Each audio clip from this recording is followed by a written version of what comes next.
Welcome back to Rock Island Line, where we explore the people and ideas shaping our city's future. I'm your host, Annika O'Melia. Today's guest is Thurgood Brooks, a Rock Island native whose name you've probably heard if you've been paying attention to local leadership, bold ideas, and community advocacy. From coaching youth to running for both mayor and state representative, Thurgood has consistently stepped up, showing what it looks like to stay involved, the driving force behind the West End Revitalization Project, working to make sure no part of Rock Island is left behind. In this conversation, we talk about the values that keep him going, his vision for a more connected, just, and thriving city, and what it really means to challenge systems for the betterment of everyone. Let's get into it.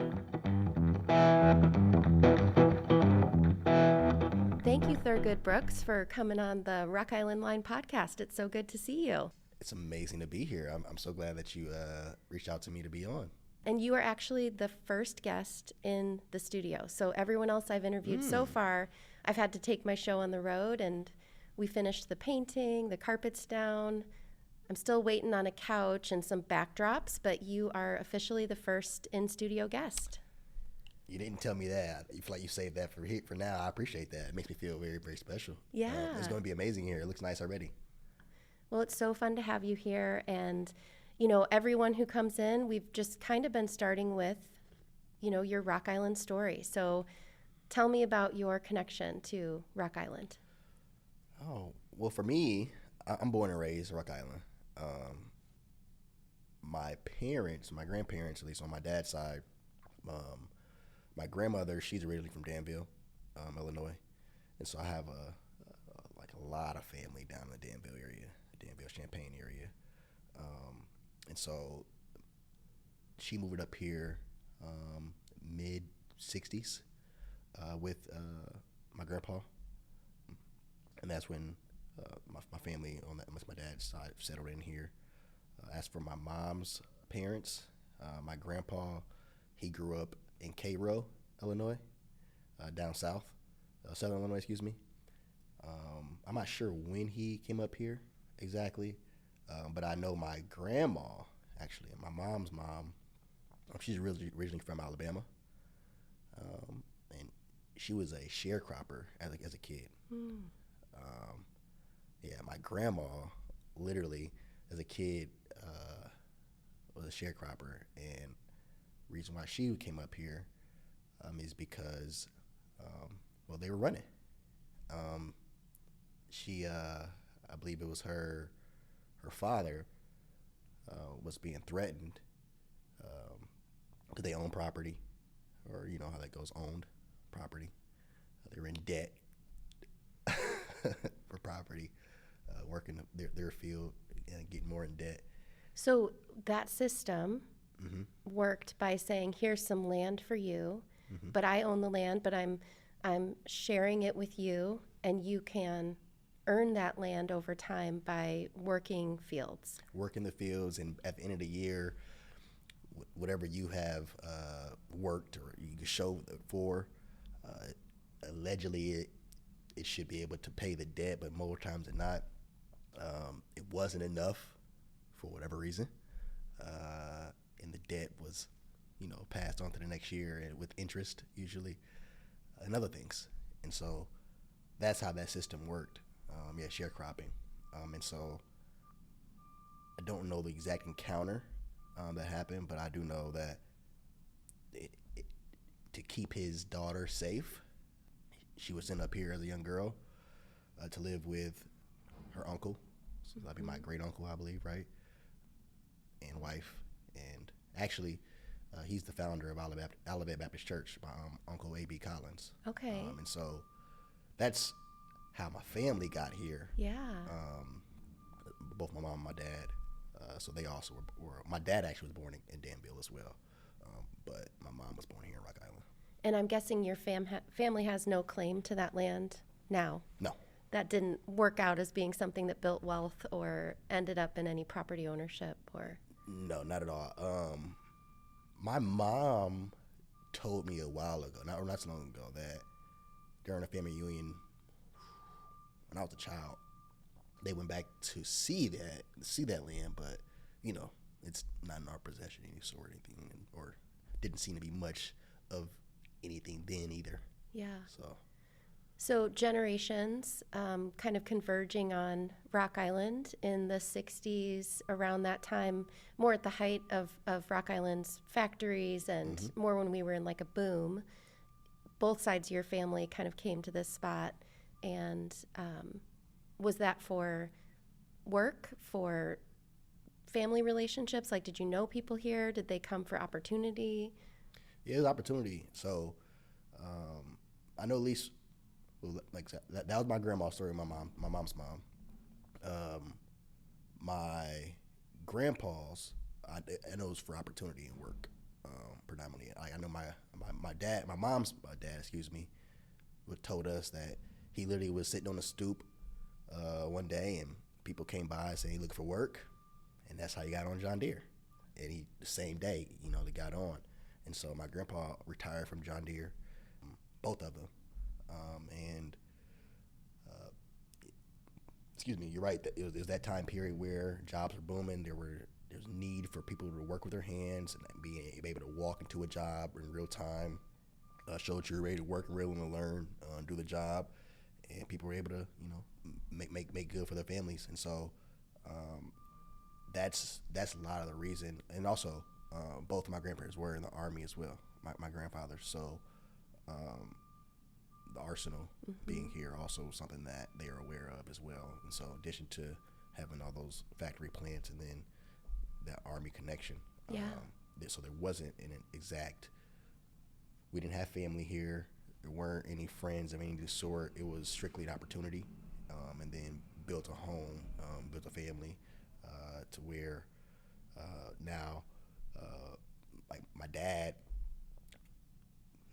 we started generations of Brookses at the Rock Island, right? So my dad was he graduated in 78 or 79. He played football in 78 here.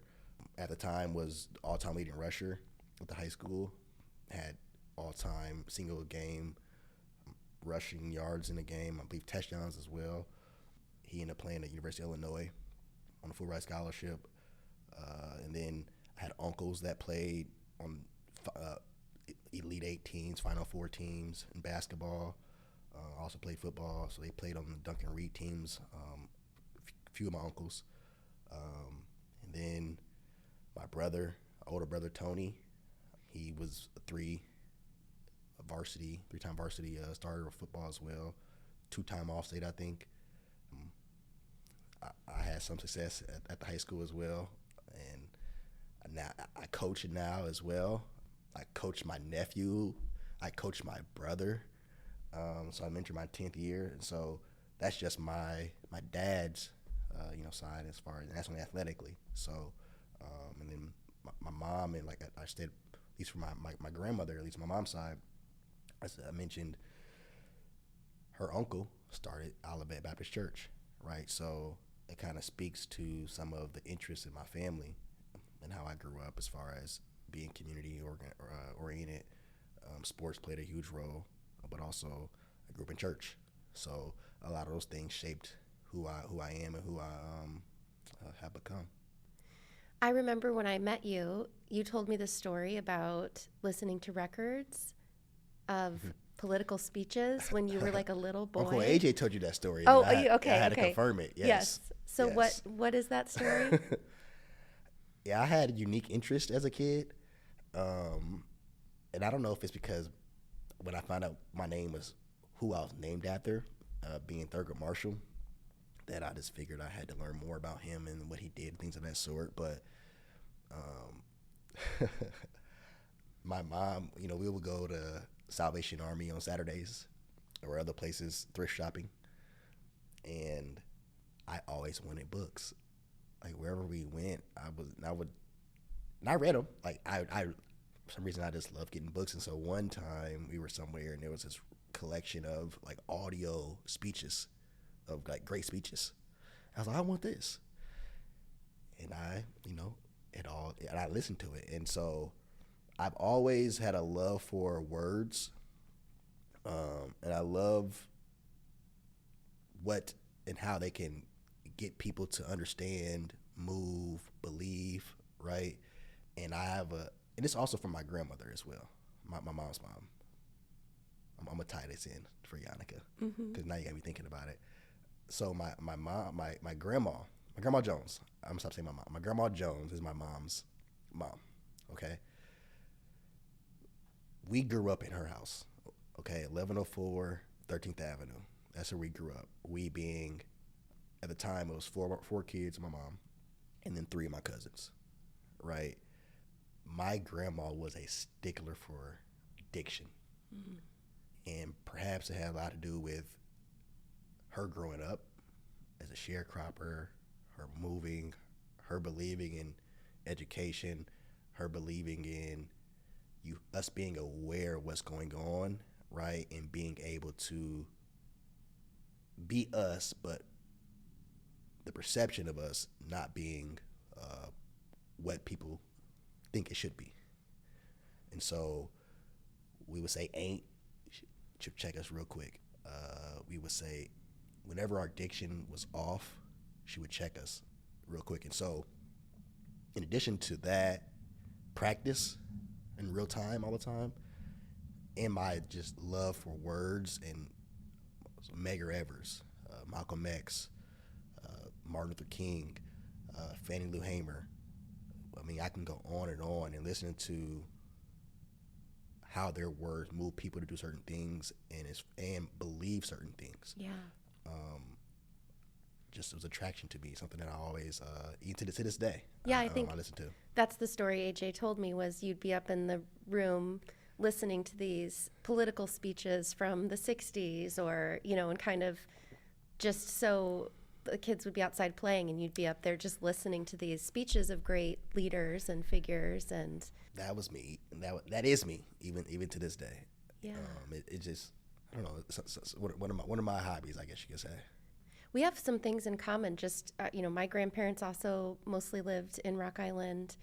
Those connections to sports, like my dad was the first NCAA scholar athlete from Augustana College's wrestling program. Wow. And so just that and then I played sports. I think my girls' basketball team, maybe we got knocked down a peg, but until a few years ago, we were like the best team in the. I think are we even? Okay. Elite 8, right? Yeah, I think you both made Elite 8. Okay. Yeah.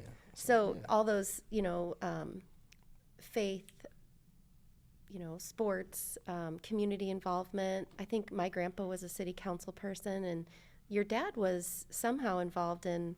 Yeah. What was his role? He was an alder person for 16 years. Yeah. As well. Maybe that's why when we met all those years ago, we hit it off. We've always been connected, and we had no clue. Yes. Yeah, and actually, I remember sitting in high school, and this is a story I don't think I've ever told you. Signey and Taylor's garage. Their dad. My Uncle John. Your Uncle John. I was in his garage. Didn't he run for mayor? He didn't run for mayor, but my grandpa, his dad was, he ran for mayor, yes. Okay. So we have all these signs like Morris for mayor and yeah. And I remember sitting in the garage with him, and him and I had a talk about the process of, like, at the time, about like how he was a grassroots election, a campaign, and things of that sort.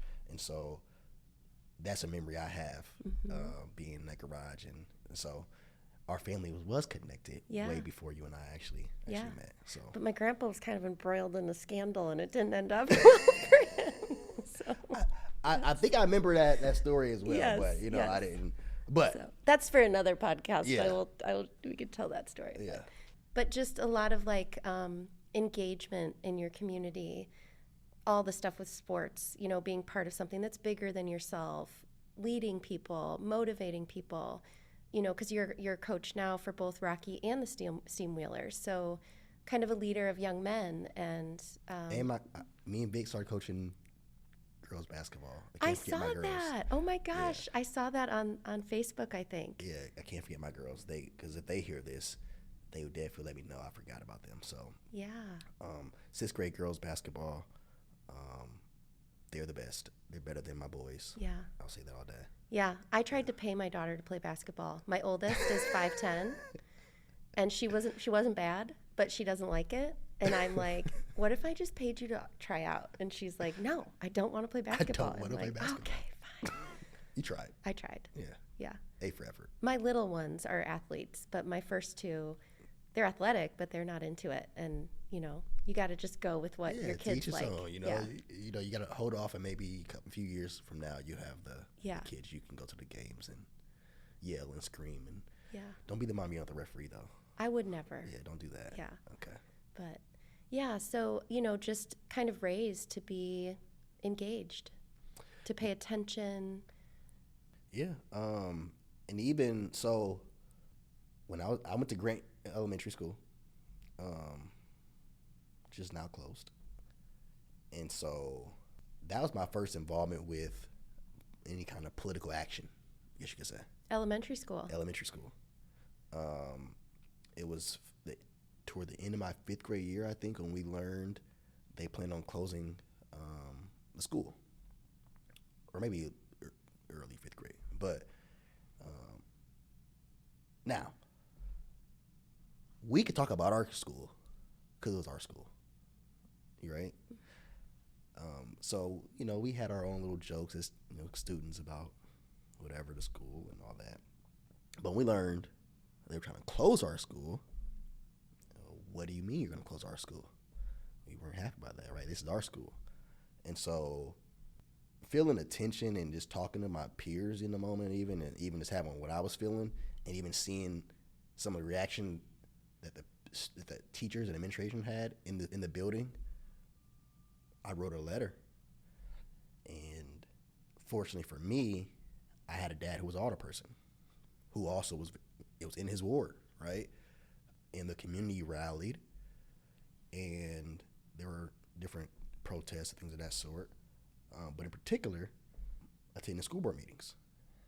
And I wrote a letter, and I remember telling my dad and my teacher about this letter, and I was like, I want to read it to the school board.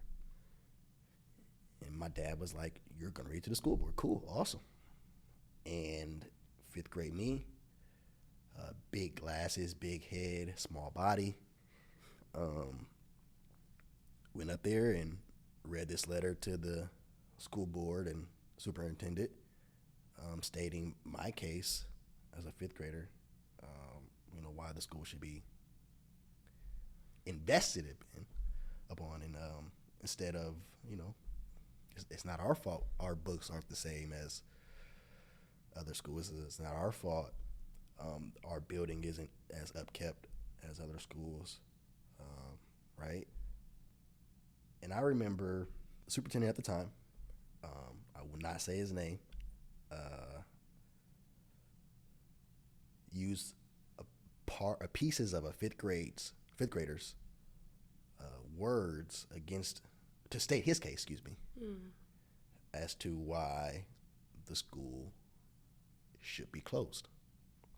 And so clearly they closed the school, and I remember the school now is where Thurgood Marshall is currently. Thurgood Marshall at the time was somewhere in this area here, not too far from here. Yeah. Down by the new administration center. Uh-huh. Yeah.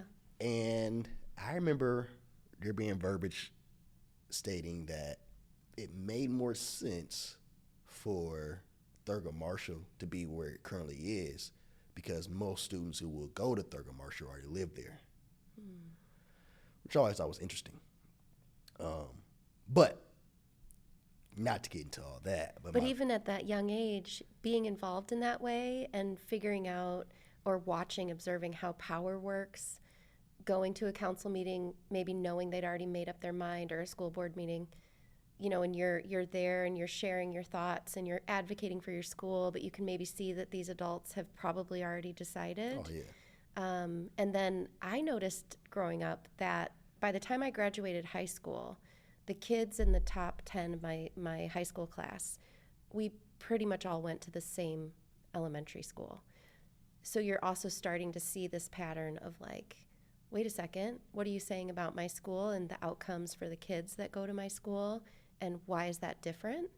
Yep. Why are all the kids going to Thurgood Marshall from my ward?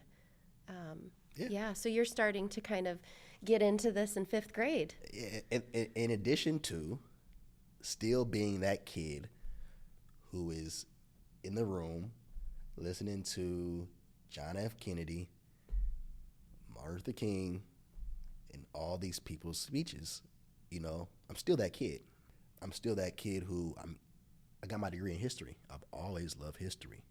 I'm that kid who knew as a child that my grandma came up here how she did. I'm still that kid. I'm recognizing these things. And the thing about that moment for me, I remember sitting there, and in that moment, there at the school board meeting, and that's where I realized, Annika, that people like me need to be in chairs like those. And those are the chairs that the superintendent and the school board members are sitting in to make said decision. It was clear to me as a fifth grader that the people who I was amongst, community, who I call real people, were in the wrong chairs.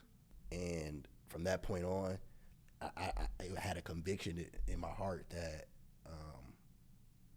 not that I need to be in that chair or every chair or that I had the solution, but I recognized that, my mom always told me this, but I recognized from others that I'm a natural born leader.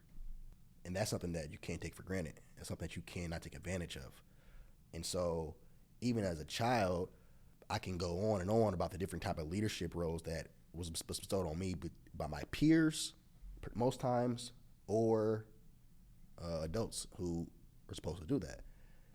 And so a leader isn't always in that chair, but it's helping develop people to be in chairs, right? Yeah. And so the conviction for me was clear at fifth grade that that was my life, and my life was going to be being the best leader I could be, which meant being honest, being knowledgeable, being open with people, being able to be communicative, and being real. Yeah. And find opportunities and seeking opportunities that you're prepared for to impact and affect change.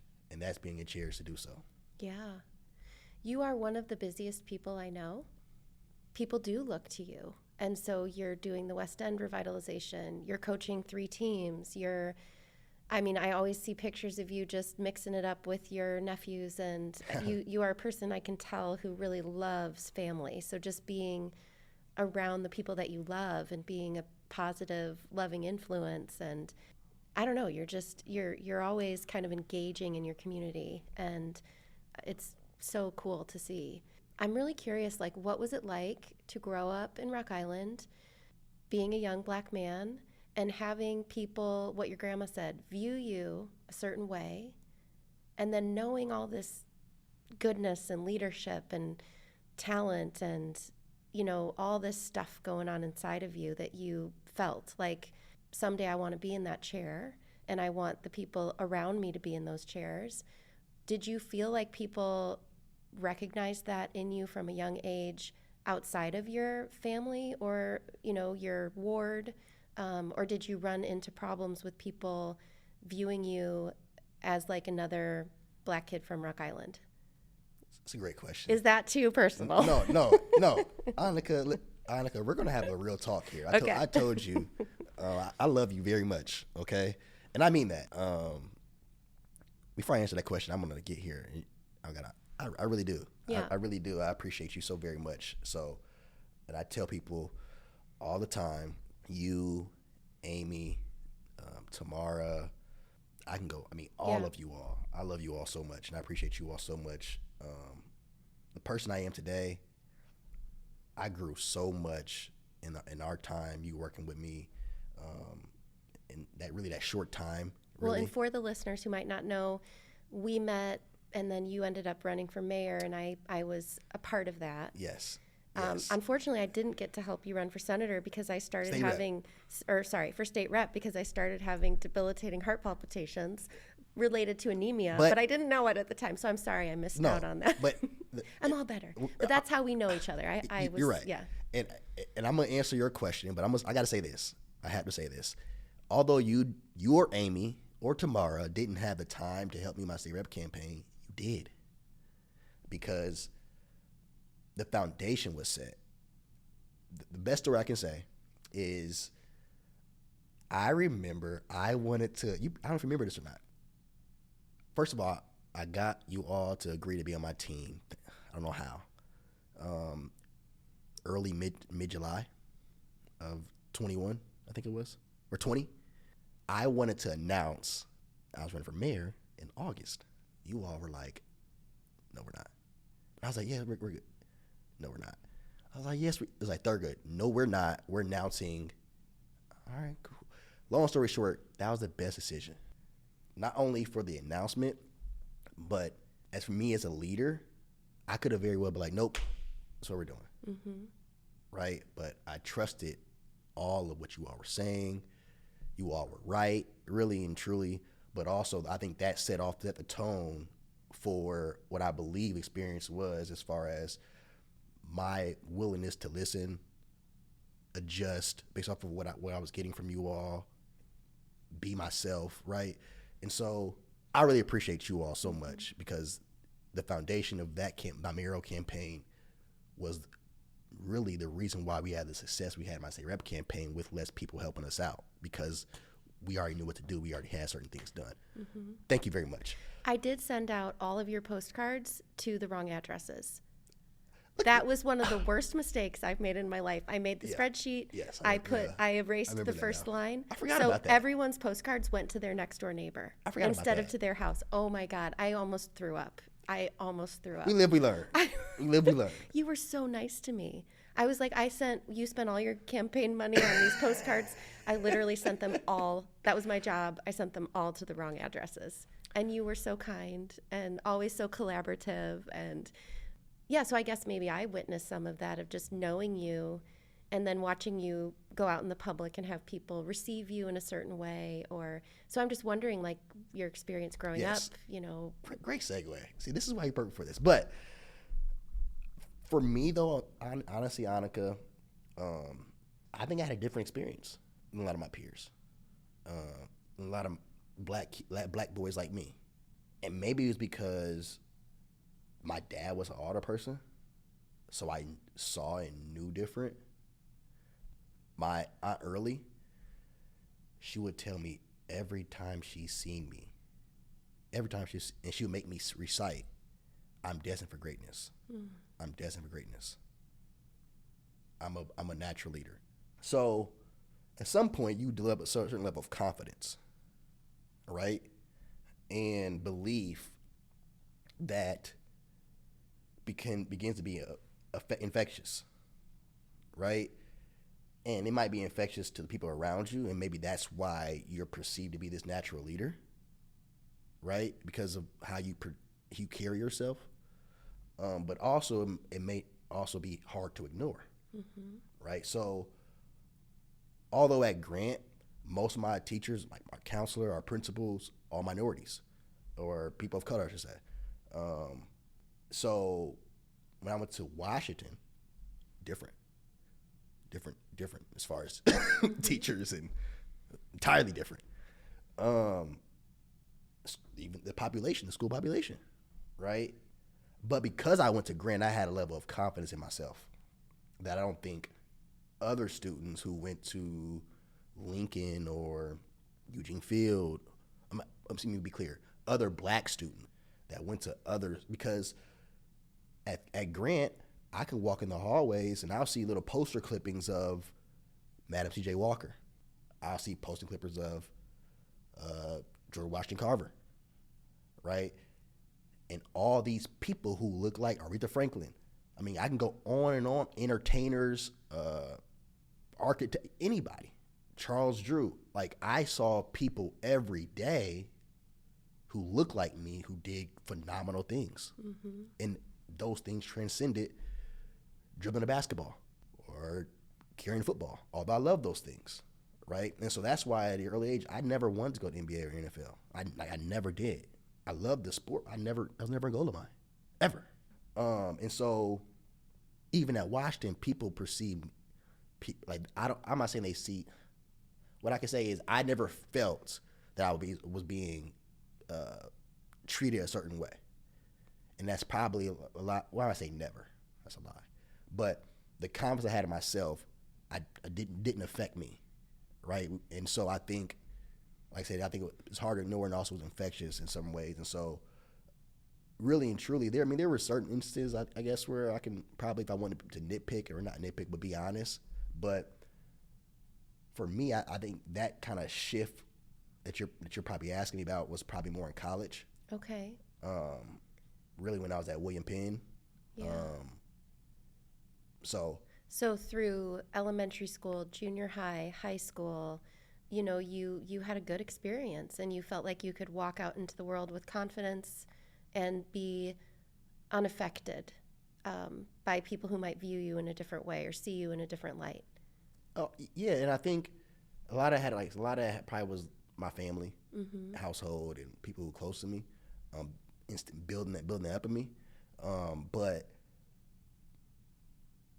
as I sit here and think about it now, there were things, right? But how I addressed it, I was like, so it's my senior year of high school. Up until my senior year, the people who painted up at basketball games and whatnot were mostly white guys. My senior year, not so much. It was me, Nico, Wes.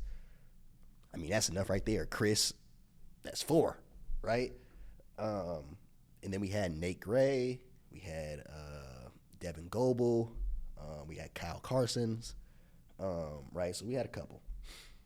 But the numbers switched. And so when I would attend basketball games with my dad as a child, all the way up to, me being in high school, people who painted up, having a good time. What does painted up mean? So, I'm sorry. So, at the I'm a lot older at than the you. football games and basketball games, paint. Oh, like you'd paint an R-O-C-K on your chest. So we or get something. all the red paint or, whatever letter, and then, we do our own thing. So, and have people name on our back and all that good stuff. So, before that, I played high school basketball a little bit as well. But my senior year, I just wanted to enjoy it. So, like I said before, like all those other guys who did it, they would have a great time, like chants with the crowd. Sometimes during timeouts or something or intermission, they'll do cartwheels on the court. As so long the cheerleaders aren't doing, just a good time. So, our senior year, first game of the year, we're just doing what we do. Yeah. What we see those do. So. I got called into the principal's office the next week of school because I guess it's a problem now. We're being a distraction to the game. Like, that doesn't make sense. I'm stating my case.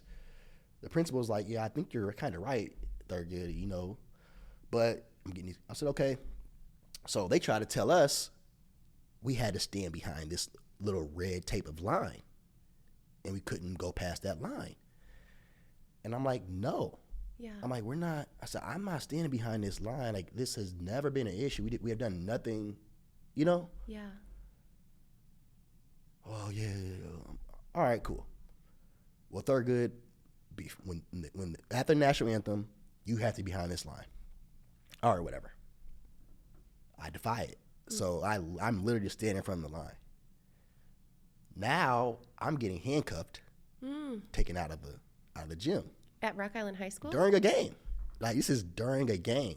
Wow. On a Friday night, a conference game. And this is the year that we won state. So we have a really good basketball team.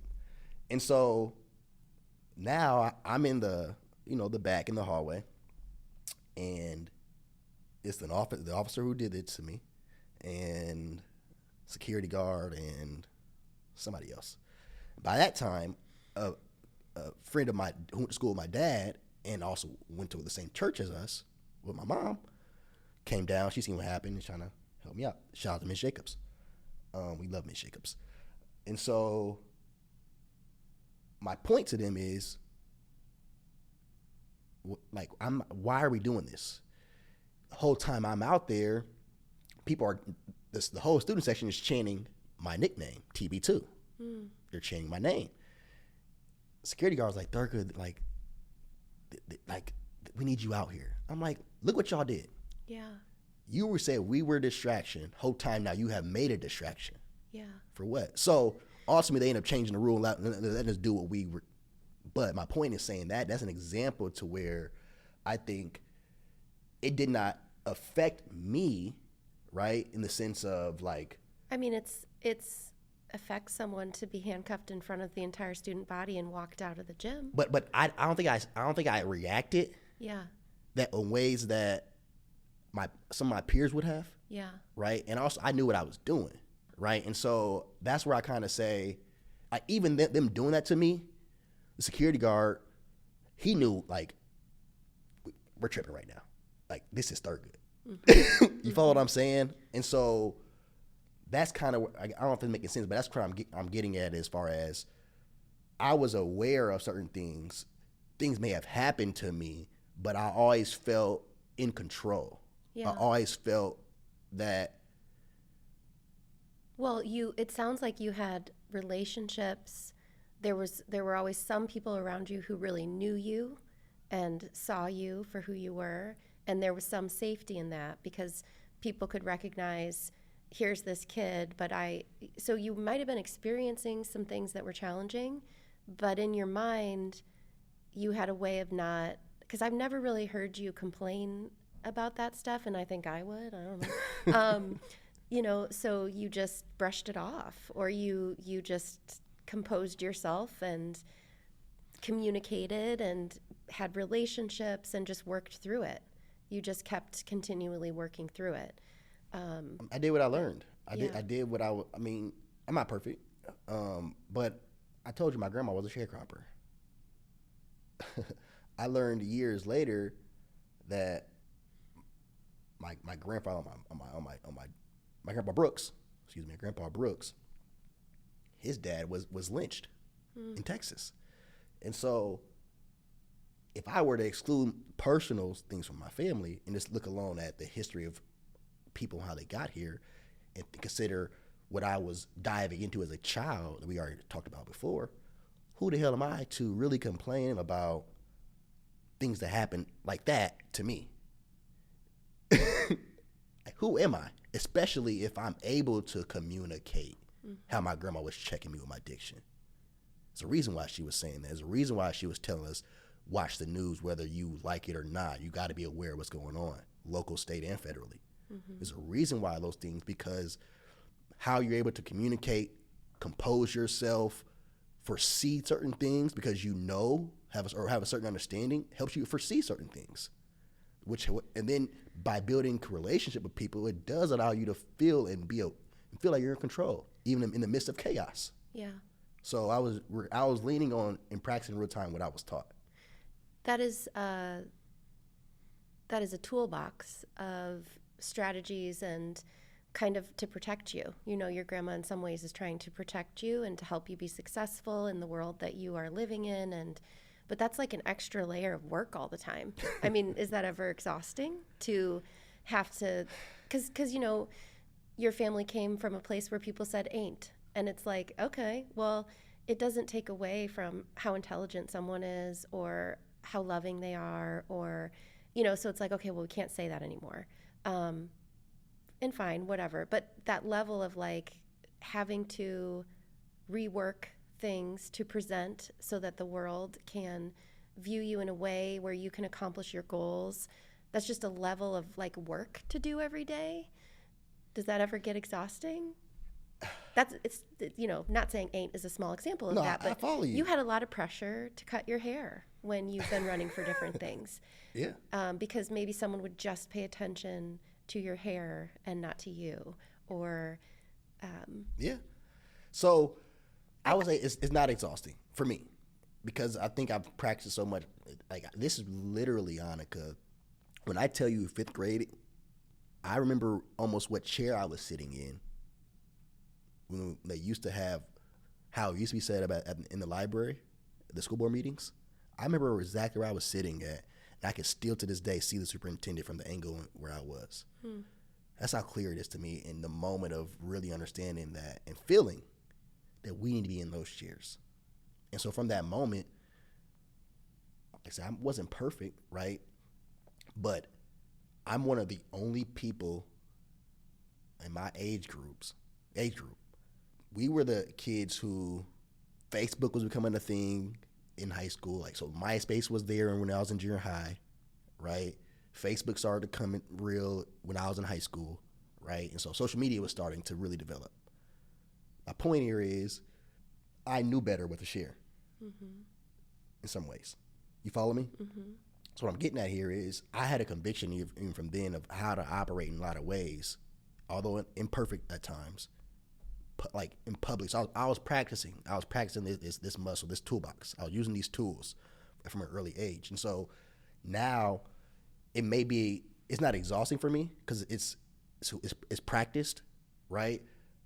It may be why certain people close to me, I love, say, I overthink a lot of things, right? It may be problematic with how I spend my time sometimes with people I love, right? Because there's times I was at my niece's promotion, her pre-K promotion this past a couple months ago. In between her sets and her being promoted, I'm drawing up plays for practice, right? So that can be problematic if that makes sense, right? And so, but for me overall, it's not really a layer of extra work because it's so practiced. Yeah. I just am a complainer, and so you're not. But I remember during your campaign feeling really frustrated by how the news covered you, for example. Like, you have a college degree, you worked in banking, you've just had really powerful jobs that would connect you to that type of work, and the news headline would be like local activist. It was just so. I mean, do you remember? I'm sorry. Do you remember my campaign earlier in my campaign? I told you all. I said we're not going to get endorsed by in the editorial. We're not going to get this endorsement. I named them off. You all were like, well, why not?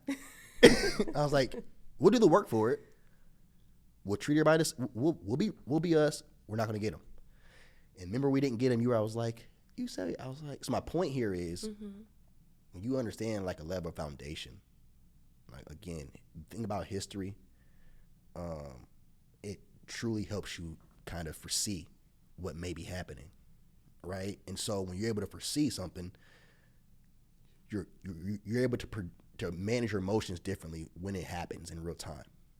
Right. And so I think a lot of times, like, am in that mode of like thinking, okay, where's that going to be? Okay. So that when it happens, we're good to go. And mainly because, even when we lost, see me sit up when I felt when we lost, even when we lost, for as hurt as I was. By such a small margin. Yes. Yeah. Both times. Yeah. Even when we lost, especially I use my state rep campaign, we lost by 23 votes. I felt so terrible for Amelia. Like, the hell with me.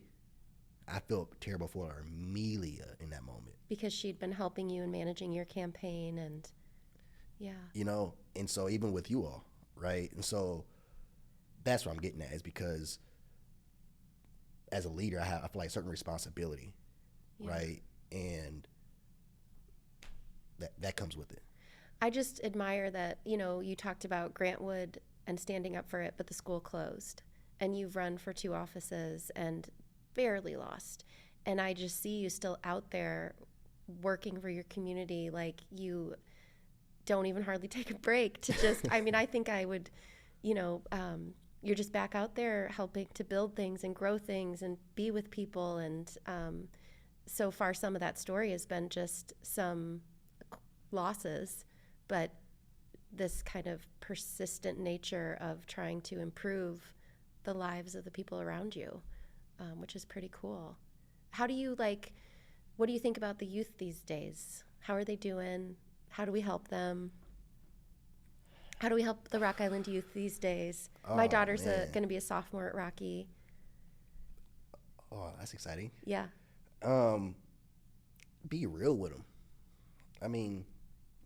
That's where my success lies, I think, with kids. first of all, kids aren't stupid. Like, I don't know why we treat them as such. Be real with them. Because when they know it's real, they'll run through a wall for you. And they will really do their best to take in what you're giving them, right? And then once you're able to do that, outside of how we can invest up in, I just saw somewhere the other day, the mayor in Baltimore, they put more money into rec programs, after school programs, work programs, literacy programs, and all of a sudden the crime rate has dropped, I think like 60%. Wow. Who would have thought if you give kids things to do with each other constructively that they won't do silly stuff? Yeah. Who would have thought? Yeah. Right? And so... And I always forget when I'm hosting this that I know you, but other people might not who are listening to this. So what is your current job? Because you are, in addition to coaching, what's your current role with the city of Rock Island? So I work at the Martin Luther King Center as a West End revitalization coordinator. I'm one of three. And so I guess I get into that a little bit. Yeah, what do you do? So back in 2019-ish, the city was approached by John Deere because they wanted to invest in Rock Island significantly, and all the departments of the city, which the King Center is, put together proposals. Initially, it was a workforce program that the King Center presented. John Deere selected that, but then asked the King Center to go back to the drawing board and dream bigger. They asked them to also go back and ask the community what the community really, really wanted. So that put forth this assessment that was done. COVID happened, so it had to be done in a more creative way. But it was able to be done with real people in the West End of Rock Island. That assessment brought back 5 issue areas: housing and land, infrastructure and visual design, economic vitality, assets and income, and civic capital. From those 5 issue areas, there are recommendations, of course, in the assessment. So a steering committee was put together, 7 people in the community who looked at this entire assessment of over 300 pages, put together working group members for each issue area. I was hired. I think that was 22, maybe. And my job at that time was then to work with each working group so they can drill in on their issue area to create a plan behind set of recommendations within each each issue area, because we were trying to have a plan for, that would have been March 24, I think. And so we were able to do that, just that. We had put together a 3 to 5 year plan behind each of those issue areas. Actually, a cross-cutting sector was created because Franklin Field it is. I'll say became because if you're from the West End, I guess you don't care to know that Franklin Field has been vacant for 40 years. But Franklin Field, a potential SSA, and the need for a CDC, which is a Community Development Corporation, to be created that could do the work of the 5 issue areas. And so that was essentially the plan, if you're following me right. Yeah. And so what I do now, Avery was hired last April, and then Mitch Jarrett was recently hired a couple months ago. What we do day to day is build relationships with community, but also partners, because the idea of the West End Revitalization is collaborative impact. Is we're not doing the work. So I'm not real handy with my hands, which I can be a lot better. So I'm not going to go and fix houses, but I can go work to find people who are trusted and non-extractive to come and do the work in the community, possibly. What's non-extractive mean? Non-extractive would be not coming in our community to take advantage of us. Yes. Okay. Right? I love that term. I haven't had that language before, but oh yeah. a lot of programs that come down from the feds or the state, it does seem like there are entities that are kind of hip to those dollars, and they'll come in and with their own contractors and their own, and then it's like everybody's gone and all those dollars kind of went to these. It's like moths to a flame. So non-extractive, I love that. Yeah, and even when you work with what I would say extractive partners, that takes time. Mm-hmm. So building real relationship with non-extractive partners takes time. Yeah. Right. And so behind the plan, we try to find folks to do the work, because ultimately, Annika, I really believe in everyday things I do, but my job isn't to help people. I sincerely believe my job is not to help you. My job is to empower you to do. My job is to empower you to be, whether it's through awareness, whether it's through confidence, whatever it is, because that's part of the old saying: if I can teach you a fish, you can eat for a lifetime, right? And even the folks that I mentioned before that I revere, the best thing they did for me, what I mentioned before, is build confidence in me, and that's why I'm able to react the way I react when the officer put handcuffs on me and get the response that you follow me. And so we're not in the helping business at the West End Revitalization. We're trying to find partners to work collaboratively with us to attack finances and how we can get banking partners in the West End Rock Island. We're going to work with partners to help us find the proper grocers. And the reason why Ms. Jarrett was hired in particular is because there's a piece in the West End Revitalization plan. Once again, that was a community plan for participatory budgeting. Yeah. It's finding, and participatory budgeting is having a pot of money that the community can create ideas and then vote on these ideas and then spend the money on the way that it was voted on, right? So it's a very progressive, democratic process of investment in the community. And so part of the plan that we have right there in black and white talks about having, I think it's $100,000 in 3 years to do just that, and then seeing how we can build upon that. So we have $40,000 that the community will be voting on in August, late August, early September to spend. The Thurgood Marshall kids, so part of the West End work we've done over this year. We have a club at Thurgood Marshall. So Avery and I went there every Friday. The best thing I've done every week, and wow. One of the best things I've done every week, they earned $10,000 because it was $50,000.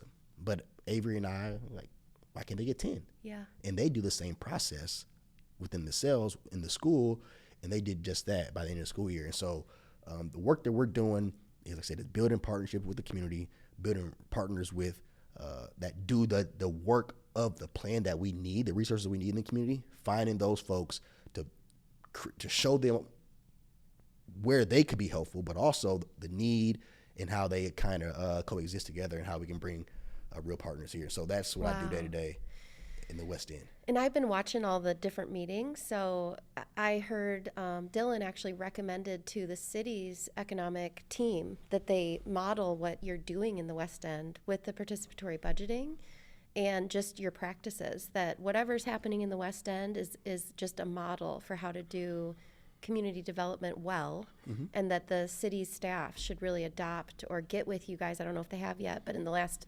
council meeting, that was the recommendation, to touch base with them in the West End, see what they're doing, and bring those practices back to the bigger city. Because what I've heard is that the engagement, the way you've engaged the community, gotten people to come to things, has been really powerful. And then I watched a school board meeting, and you popped up presenting on the Thurgood Marshall students, and then one of the students stood up and gave and even pointing out that, why don't we get the same food as kids in the other schools? Our cafeteria is not serving the same things that all the other kids get. And so just, what I hear you saying is that being real with kids and helping them understand and flex their power. Yeah. That and the way that you're trying to help or not help the way that you're engaging the community isn't to say, you know, you're a baby bird in a nest, and when I fly by and drop some crumbs to you, you can scramble for them. You're saying, you know, we are going to teach you to fly to get you. And I think that's like, this is just a side rant, but I don't know. This is a weird thing to say maybe, but there seems to be some shrinking of the federal government, maybe. And I have a lot of, like, this big bill that just came through, you know, how vulnerable people are going to become more vulnerable. Mm-hmm. But on the flip side of that, I can see these opportunities for more self-governance of, it does not feel good to wait for something from way out there to decide if my life is going to be better or worse. And, you know, the process that you're in, or how do we get people to be like, as a community, how do we make things happen? Partnering that with, yes, we do need stuff. We need stuff from the federal government too, but just like more local empowerment, more local, I don't know. I think it's really cool. I'm rambling now. No, but because that's where the power is. Mm-hmm. And I'm so glad that you know, said, because the kids did that. Yeah. They went up, took the mic, and they stated what they stated. We didn't tell them what to say. All we did was work with them. So part of what we did throughout the school year with them. First, I walked in there the first day. I told them, I might have said it at the school board meeting, I told them, nobody cares about you. They looked at me like, who is this dude to walk in my... I said, nobody cares about you. I mean, isn't that how you feel? Well, yeah. I said, I know. Mm-hmm. Nobody cared about the West End. At least historically, that's how it's felt. Now, we start to work through the feeling they have of being a Thurgood Marshall student, which is a microcosm of how a West End resident feels being a citizen, a resident of Rock Island. Right? And so we started to work with these students behind, okay, as a Thurgood Marshall student, you feel unheard. Although you notice and you know the problems. Mm-hmm. As a West End resident, we feel unheard. Although we know the problems. Right? And being unheard, at one time, there was a lot more activity and engagement. Not just across the country, but right here in the West End. But what do you do when you fight against a highway being put in your neighborhood, but they do it anyway? What do you do when you fight against knocking out blocks and blocks of businesses in your neighborhood, but they do it anyway? What do you do when they promise a basketball and rec and a state-of-the-art facility at the King Center, but they give you a facility? What do you do? So your voice starts to say, well, you as an individual start to minimize your voice. Tupac said, when you're young, you can lift weights and you want to fight, but you get older, they take the will when you want to lift weights, you can't fight no more. Mm-hmm. Right? And so that happens. And then, so what do you tell your kids or teach them at all? Right? And so that's the experience of a West End resident overall. So you think about these kids and how they feel, first of all, how they got there. Because what was said when I was a child became true. The Rock Island High School, the Rock Island District, now I'm about to ramble. Rock Island School District is 1/3 African-American Black, actually a little more. Mm-hmm. I don't want to tell you, a little more, mm-hmm. but approximately 1/3 Black, 1/3 white, and then a collection of other, like a host, because we're very diverse. Yeah, 33 right? languages are spoken at Rocky. And so what I'm getting at here is, how in the hell does Thurgood Marshall, the only alternative school, represent upwards of 85% of Black African-American students mm-hmm. within the district? That does not make sense. Mm-hmm. Just doesn't. So, when I'm talking to these students, how they got there is important. That speaks to how they feel, because they're not stupid. They're not.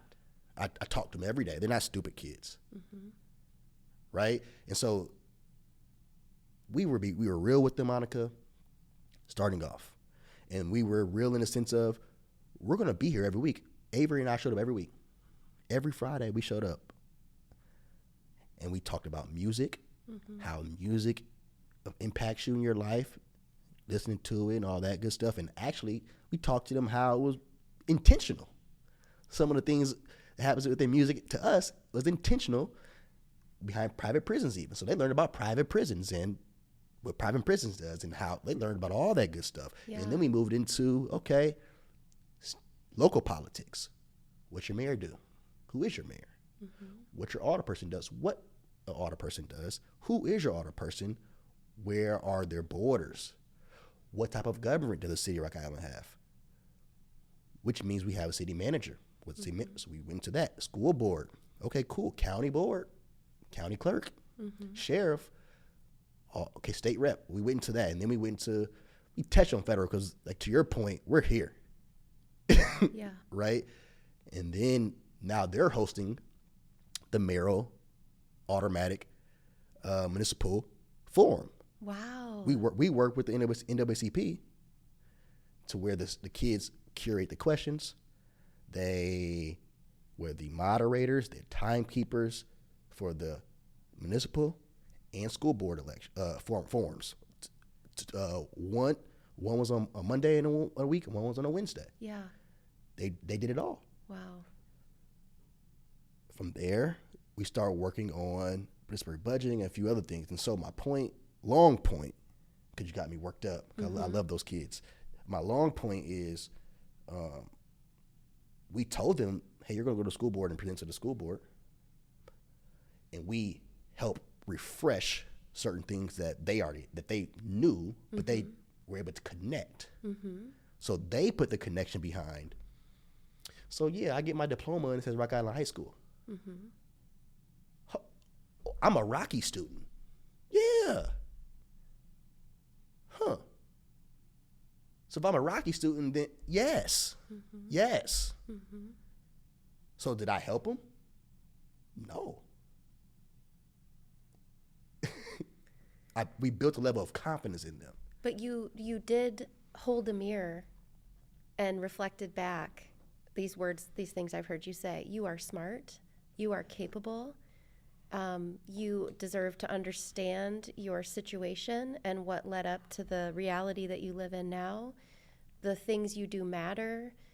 So, in the therapy world, we look a lot at core beliefs, and we all hold core beliefs about ourselves and about the world around us. So I specialize in trauma, and so I might go along my life feeling I'm pretty safe, and people around me will generally take care of me or keep me safe too. And then maybe something really scary happens, and in a night it could change to I am not safe, and the people around me are bad, So when you think about kids growing up, like for yourself, you had something in you, what your aunt made you recite to her, it's building a core belief about self. I am valuable, I am precious, I'm good. So you can kind of had that sense within yourself, and then maybe out in the world, whatever the world said didn't impact you as much. It sounds like you walked into this room of kids and kind of confirmed for them that their perception that the world doesn't quite care about them is probably very valid and real and probably reflected in what they believe. But it sounds like you're trying to shift what they believe about themselves.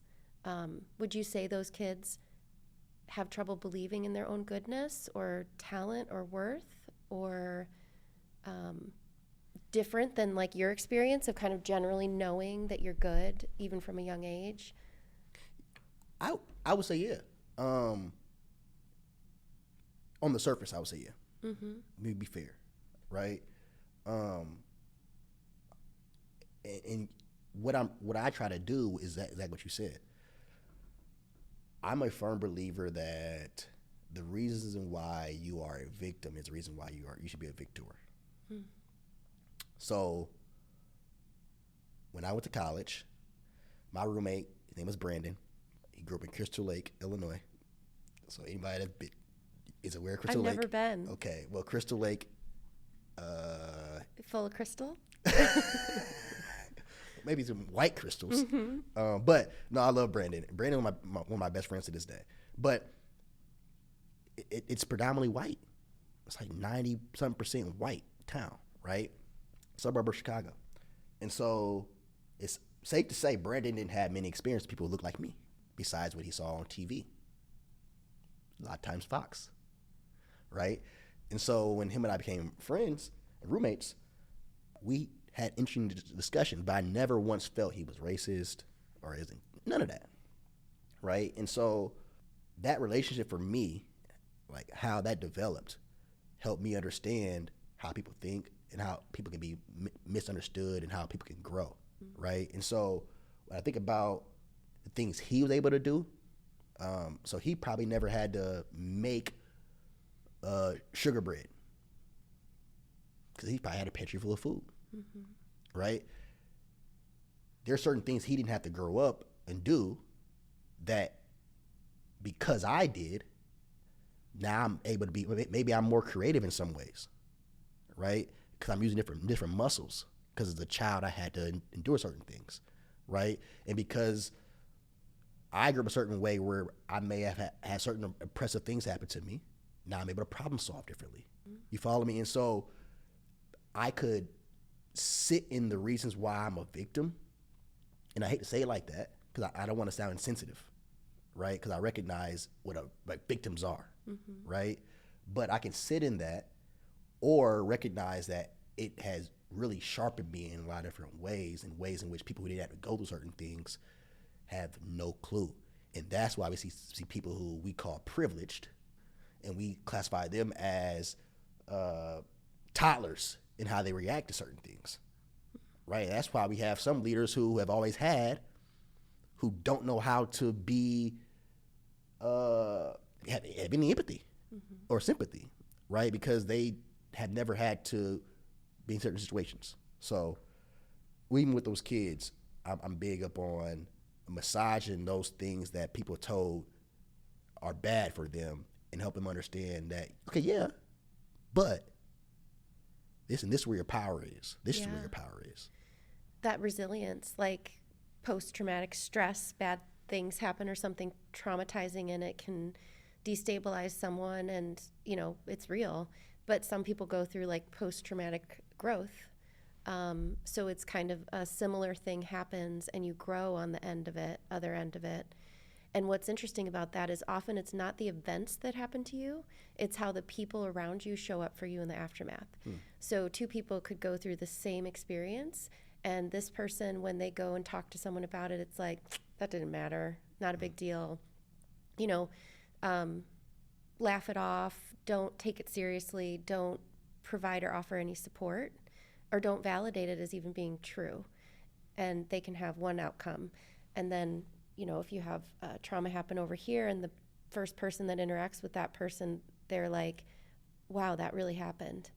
And, you know, I'm here for you. What do you need? You have community around you. Those are the folks that tend to grow from that. So it sounds like you are validating these kids' experiences, but then like through community and being present and showing up, and how do we grow through this? Yeah. How do you grow through these challenges? Yeah, because, and that's part of being real, in my opinion, is, like I said, validating those experiences. Because often they're told, that's not why you're here. Like, you did X, Y, you got in a fight. Well, they probably did get in a fight. But they also are tired of being talked to as if they're stupid. Yeah. They also are aware of what we call now microaggressions. And you don't even care that this child is taking care of their grandma. True story. I have a kid who basically take care of their grandma. The grandma is disabled, cannot work. They have responsibilities at home like that that you don't care about, clearly, because of how you treat them, welcome them. So how might they respond in a world where other options are available to them or not? Yeah.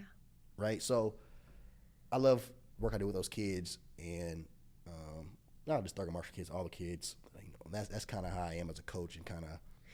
I did read in the revitalization report that like status quo mental health stuff isn't working. Oh no. And kind of part of this is somehow reimagining how do you do mental health, which I just find interesting as a therapist, and can see when people's basic needs aren't being met, it's hard to talk about depression or anxiety, or if someone is taking care of a disabled person or doesn't have adequate food or housing or laundry. It's like, I can't talk to you about my person right now. I need help. I need support in the basic stuff before we can move on to the other stuff. Or you could do them at the same time. But I don't know. I'm curious to see what comes out of that, because, yeah. Do you have any ideas about the Thurgood Marshall? Well, just the idea of mental health. Oh, and okay. The existing structures for mental health not working. Like going to an office and talking to someone who looks like me, and it's like, is that depression? Is it anxiety? But it's like, well, part of that is probably poverty, that's got you down, and But it's also it has a lot of historic context to it. So, for me as a child, we were told, "Well, stay in the house, happen in the house." But why do you think my grandma, who probably heard that from her parents, who had a sharecropping experience as a child, was told that? Because if my grandma was a sharecropper, what do you think her parents' were? Yeah. And so think about, things are passed down. Stories might change, might be fabricated in some ways. What is said as far as it might change, but surely is historic context to a slave telling their child, what happens in this here, don't say outside of here. Yeah. Especially to somebody who don't look like you. Maybe teach them how to read in that cabin. Yeah. Don't tell them, teach them how to read. Yeah. So there's a lot of historical context that we don't even think about. Yeah, that intergenerational storytelling or ways of being, or that are. So surely might be poverty and maybe confidence, or surely yes, but there's also a lot of historic context to a lot of things that we do to this day that we can't put our finger on necessarily. There's like this concept of epigenetics, and one of the most interesting studies is they took these mice, and there was like a mouse that, I can't remember if the mouse was pregnant, and they electrified the cage, and they would spray like mint in the cage, and every time the mint smell would come, the mouse would get a zap, and the mice's grand mice would have a stress reaction to mint, even though they weren't present for that. It was like passed down an aversion to mint through what they call epigenetics, and they've done these studies to show exactly what you're talking about, that a caution towards something or an aversion to something that might become unsafe is probably like passed down in our DNA to some extent. Yeah. Energies and things like that, and genes, like that's real, right? So I think it's getting better as far as mental health awareness and things of that sort. But I think, unfortunately, as a lot of things in America with people of color, things of that sort are slower to be invested up in our community or brought to, or whatever case may be, or accepted. Yeah, or they need, to your point, more of a ground up approach. Mm-hmm. Like, it might look different. It might be a different intervention. It might not be just sitting alone in a room talking to one other person. We'll have to keep in touch on that, because I'm really interested in the mental health part of it. We're working on that, and I think that's part of that's our argument about the status quo.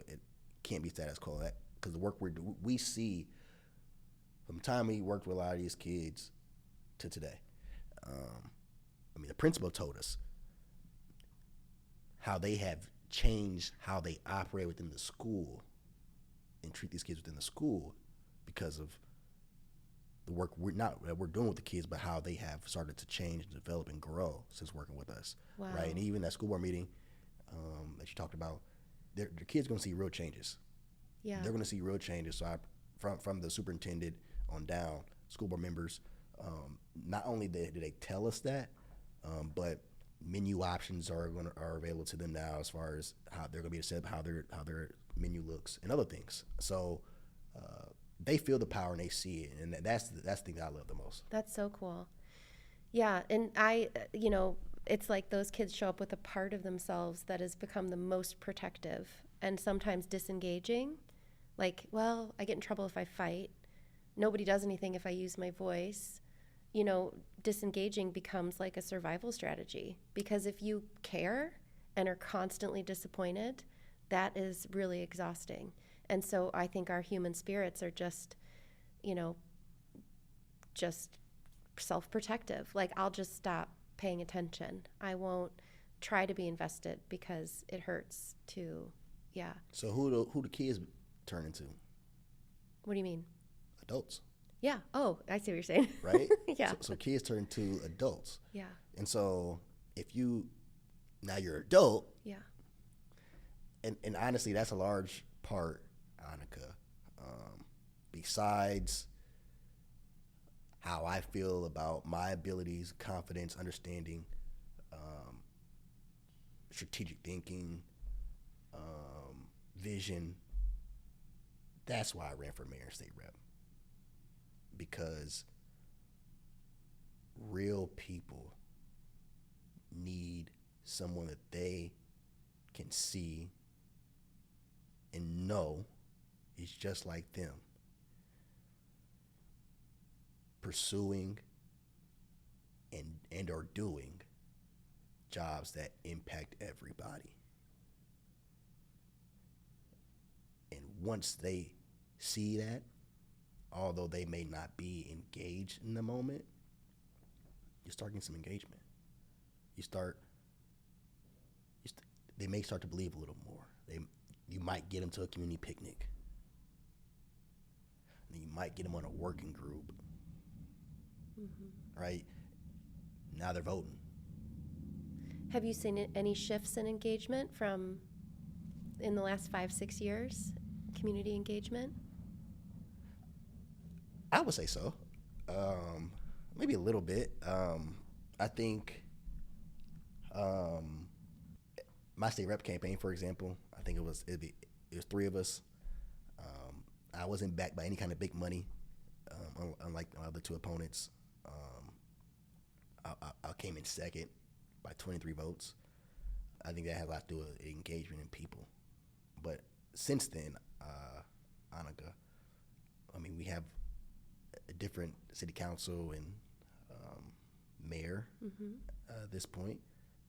I think one thing that my campaigns perhaps did, and I think you told me this and Amy told me this immediately after my mayoral campaign, began a shift of belief and understanding within most people in the city of Rock Island, and even when I did state rep, I could see the same thing going to Moline, East Moline, and Silvis, because I talked to real people, and that's, we had students from every high school driving their grandparents or their aunt, uncles who never voted to vote, and then I would see these same people at a game or at Walmart, and they're telling me, "Oh yeah, my nephew took me to vote for you. I'm still watching you," and having to do all that without a little machine behind you. You would think the Democratic Party would show up to the Thurgood Brooks party, but you've had to do a lot of that stuff without these institutions that provide kind of automatic support. You've had to do a lot of that by yourself. If you not by myself. Well, without the because we live in a country where, we desperately need like campaign finance reform and people to address what goes on in like the two-party system, and you can be pretty much a Democrat or Republican. It's very hard to run as an independent, and if you don't have those machines behind you with all of the built-in support, that's really hard. And I've always been so disappointed that Democratic machine didn't show up for you in any of your endeavors that you've done. And for me, one thing that I get from that is the feeling you have. Because I always think you're somebody who you believe in the ideals, truly believe in ideals. Mm-hmm. I think you're like 99% of people. But it's important for you to see certain things. It's important for Amelia. That's probably the best thing Amelia experienced. One of the best things for her politically up to this point in her life. You should have seen some of the emails she got from people who are supposed to be leaders. Not sent to her, sent to me. To the point I'm like, in one particular. Can you talk about it, or is it private? Do you want to? I don't mind. So when that article was written about me, Alderman Poulos, I think he might have spoke about it, or will speak to you about it. Maybe I'm. There might be a conversation. Yeah. If you guys are both open to it. Yeah, and Mark and I are really in really good standing. I respect Mark. I think Mark does the best he can with the information he gathers and makes the best decision that he believes to be best. But the incident I'm talking about, to which Mark and I have spoken since then, the person who wrote the article lied, just flat out lied in the article. Not the first time she did this to me. She put an article out lying about our campaign finances, my mayoral campaign. When we passed the police commission after my mayoral campaign, didn't hear a word from her. 2 months later, and the officer who I believe shot Deshaun, I think, when I was running for mayor, was getting an award of some sort internally. Guess who calls me for a story? Why are you calling me? This is not even a story. Congratulations, good for him. Yeah. But what are you trying to incite here? Yeah. So I don't have a story for you. Fast forward to this article she writes about me, stating that I put my hands on people, that I was threatening people, all in the presence of police officers. Yeah. In a room smaller than this. But the article goes out, and we respond to her. She tells me that, hey, Thurgood, anytime you're on the phone with a journalist, you're being interviewed. I say, is this an interview right now? No. So what's the difference? But my point here is, we're talking about Amelia. Some of the correspondence we had with her, crazy. Wow. So although that was an experience for me, that she said, wow. But wow is good for me, because I think it's important for people to understand what's really going on, right? And as far as establishment, do you remember that when that all happened, we sat down together and watched that videotape? You got the tape of it so that you could prove that none of it happened. None of that happened, and then we had talked about, did you want to release the tape and put out a statement about it? And I don't know, but at the time I think you were so hurt, or maybe you weren't hurt. I don't know, I'm assuming. No, I was hurt. You were kind of like, but I was hurt when I was shocked. What's the point? It's just going to make it a bigger thing. Yeah. Let's just let it go.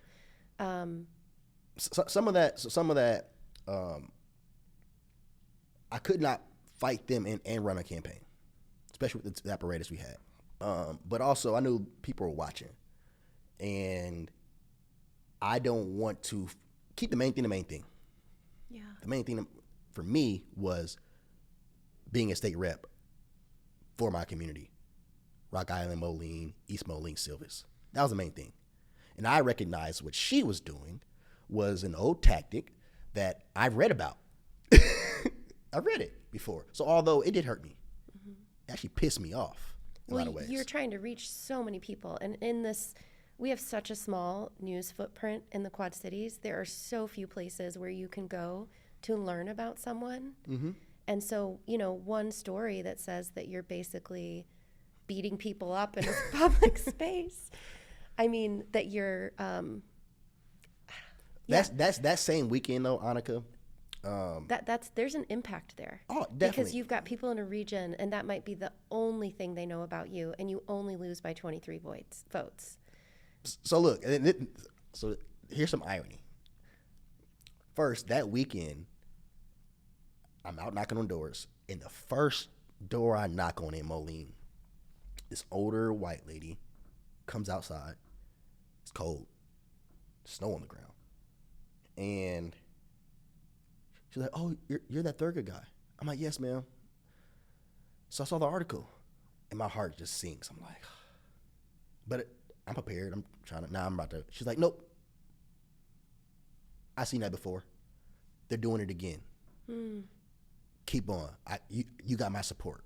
Keep on doing what you're doing." And so for me in that moment, I recognize that some folks may not see it that way, but I was like, I don't have time to fight it. Because the people who want to see me that way are going to see me that way. I'm not the first person who something like this has been done in Rock Island or in the world, in the country, right? And it's my opportunity to practice what I preach to Amelia.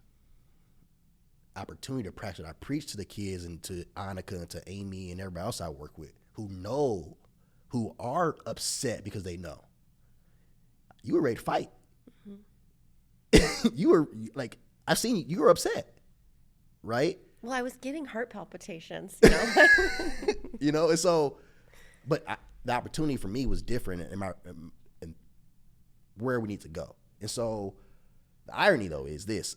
Amelia and Ethan, both.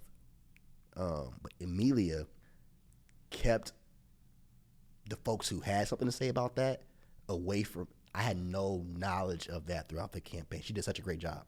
She did such a great job because she wanted me to keep the main thing. Because I was teaching her that. Yeah. And so it wasn't until after the election, I think that when her and I went and talked and kind of debriefed, she was like, "Yeah, Thurgood, we were getting texts about asked about the article and things of that sort, but we kept it from you."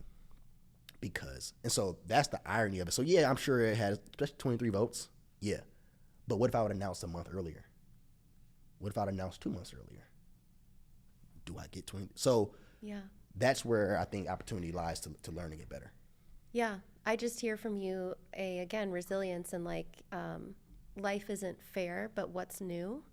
Yeah. You just keep going and you ground yourself in who you are and you put one foot in front of the other. And, maybe because of my privilege in my life, when something isn't fair, I'm more like, that is not fair. And I'm going to, so, I mean, I guess learning that, some of the most unfair treatment hasn't happened to me. Yeah. So when I see it to someone close to me, it's like, I have a low tolerance for it, and that probably makes me kind of wimpy, actually. No, it doesn't.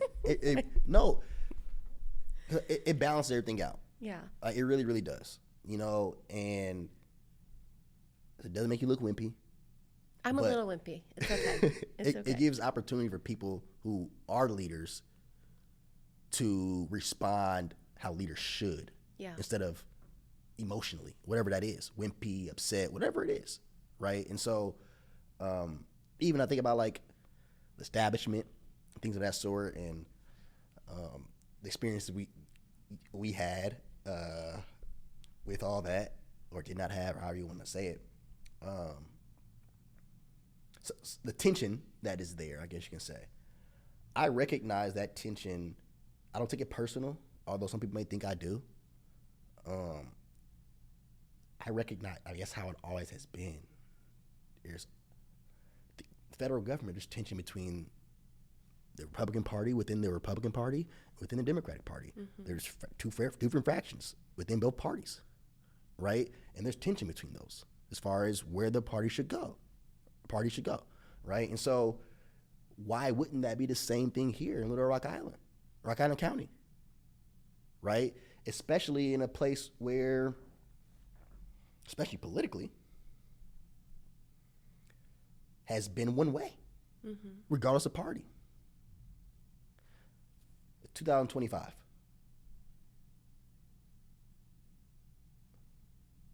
Never been a black sheriff in the county. I guess we had Bustos, so who was he's a person of color, right? Never had a person of color as county clerk. Never had a person of color as state rep, state senator, congressperson out of this area. You follow on getting that. Yeah. And that's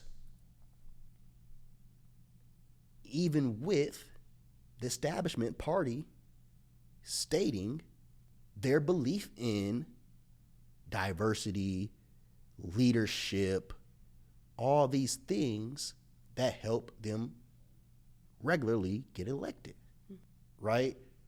But to actually do it, well, and I would say also, a different though, thing.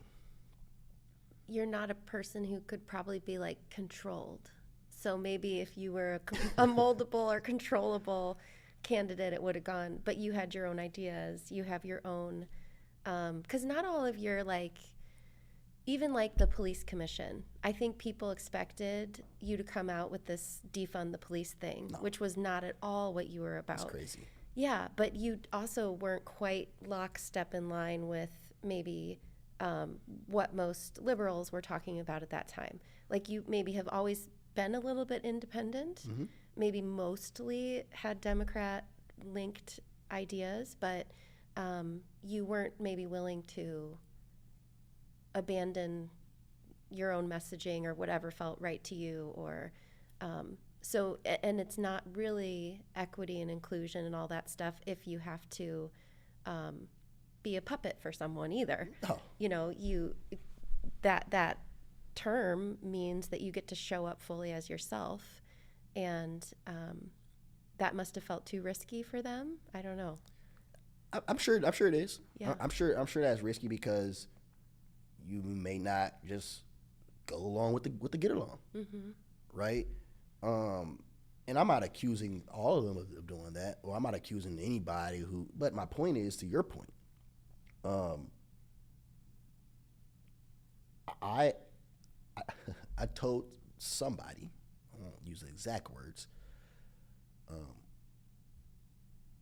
I'm not that person. I'm not that one person that will do whatever you say so I can obtain. Yeah. Because I don't plan on moving from where I live. And I want to be able to walk outside of my house and see the kids who go to Thurgood Marshall or I coach at the high school and know that I am being real to what I believe. Right? And so I'm not going to endorse X person over here just because she's our congressperson. No. Yeah. I mean, we even see this at the federal level. Like, there's all this block mentality. You know, this is also a very random thought that just popped into my head. But during the Me Too movement, people wondered, why can't women just say no? You know, why can't women just resist? You know, you don't want something to happen, just tell the person. And women were trying to talk about this experience of well, when someone has a lot of power and influence, and it makes it really hard to be clear, and you know, and I think we need to do the job of holding people accountable and helping, you know, young women have their voices and articulate their boundaries and all that stuff. But I just thought about this big, beautiful bill and all these Republicans who cannot say no. Yeah. Because of the power of this one person to say, if you don't do what I want you to do, you will no longer have power. I will strip you of the opportunity. I will take away your future that you want for yourself. so you better vote with me. And to watch all of these elected officials who might know that their decisions are not in their constituents' best interest, maybe not even in their own best. There was something in that was like related to the Me Too movement. Like, yeah, that's what it feels like for women sometimes who are, Good way to put it. you know, like this person could ruin me. I don't have a voice. And you're watching it happen with all these like grown-ups in positions of power, kind of afraid of that even bigger level of power. Yeah, and I think what you're saying is that you kind of were like, I'm going to go with my own conscience. I'm going to, but that maybe for the machinery makes you a less attractive candidate for the machinery, not for the people. Because in some ways I'm unpredictable, right? But I'm predictable to the people because I'm amongst them. And being amongst the people isn't only at party functions. Yeah. 'Cause most Actually, it people don't probably vote takes you away from the people. You know, it's like the higher in circles of power you get, the more removed you are quickly. Yeah. From But because you may not attend party functions but want to obtain leadership within a party, well, let me say it's different. Because you may not attend party functions and you seek opportunities of public service as a member of the party because of what you believe in, that can be problematic. And you can be seen as somebody who, well, where are you?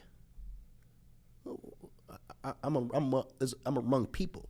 And that's where right. My success has lied on, because being around real people in real time, different formats, and being able to hear them out, that's where I'm able to stick to my conscience. Yeah. And say, well, defund, nah. Even though some folks who I may be speaking on their behalf were maybe yelling out defund the police. Mm-hmm. I can sit there in my conviction and say no, because if I look from my perspective, my vantage point, looking at the reality where we are, not this idealistic, looking where we really are, maybe we can get here. Mm-hmm. And so some may say that's some of an incrementalist thought, right? But if you really think about it, our being is incremental. We're here for a very, very small snapshot of the whole world. Yeah. If I'm really arrogant enough to think I'm going to fix the problem before I expire, I have a bigger problem. Yeah. I'm here to address and move the needle in certain spaces where I can, how much I can. That's my job. Well, and in collaboration with other people. Yes. Because if one person is like, I will take charge and change all of this for everyone, then you have a dictator, you have an autocrat, not only that, but these problems were here before we got here. They're going to exist after. But did you affect change in you have children? Mm-hmm. I don't have any yet, but I'd imagine, Annika, the love you have for your kids means you're going to pour all you can into them. You are going to push them in ways that you know they can be pushed, right? You want the absolute best for them, correct? Yes. And you want them to be the best version of themselves, ultimately. You may recognize the best version of themselves may come when you're gone. Yeah. So is that a reason for you to stop? Because you won't be able to see the best version of them? Or do you continue to do what you can so they can have a best version of themselves? Even if that means you're not going to be here for it. Yeah. So it's no different as far as our being here on the world. I may not see the impacts of what I involve myself in. The kids I coach, even, do they have to come back and tell me how great they're doing for them to be doing great? They have to come find me and tell me that I impact their life in this small way? No, go be great. Mm-hmm. And there is such a big impact there. I mean, I've worked around kids. I bet you do run into kids who were like, you helped shape me. And I think what I also hear you saying is that way of living your life, of being more connected, is more impactful than being at a soiree where you're raising money for the party. You know, all the money stuff that has to happen and all the fundraising. It's like, when you die, are you going to be like, wow, I wish I would have attended another Democratic potluck or fundraiser? No, you're going to remember the way those kids looked at you. You're going to remember the tables you sat around. How their parents will text me and say, oh my God, thank you for this. Yeah. Or that's the stuff that not only I remember, but that's what I lean on when I run my campaigns. Because I don't ignore I am a Democrat. As far as I vote Democrat, you're absolutely right in the sense of I have independent thoughts. I think most of us do, but a lot of us don't really say it, right? But I lean and vote Democrat, right? So I'm not here to say I don't attend or believe. Yeah, but I also recognize that because I am open in the sense of not simply saying, oh, this is what we're doing, because I recognize that can create tension, right? But people, I think that's why I was attractive to you in the sense of you wanted to help my campaign and see me grow and work with me. And I'd imagine other folks had that same experience. And so I think the party respects that from me, at least, right? And I look forward as an individual, as I grow, to help bring some of that flavor here in Rock Island County. Because I think my responsibility as a leader is partly why I did not run for mayor again, because I could not sit with myself recognizing that I made somebody in Moline and Silvis believe in me. Yeah. They left their couch, bed, house, work, job, wherever, to go and vote. Or they did it in the comfort of home and sent it in. They checked my name. So that conviction, some of that conviction led me to say, well, I believe I can win mayor if I were to run. But do you run because you know you're going to win? I believe I could have the capacity but. Well, Ashley said you were his first call. If you would have run, he wouldn't have run. We talked. Him and I talked. But the borders of your kind of conviction have expanded. Well, I lost by 23 votes. Yeah. And all my votes didn't come from Rock Islanders. Yeah. Right? That tells me people believe in what we're doing, regardless of who's welcoming me into what. Because the same people, that was a primary. It wasn't a general election. That was a primary. You know, our mutual friend Jess, Mm-hmm. For some reason, she was just reciting to me something from Maya Angelou where God put a rainbow in your cloud.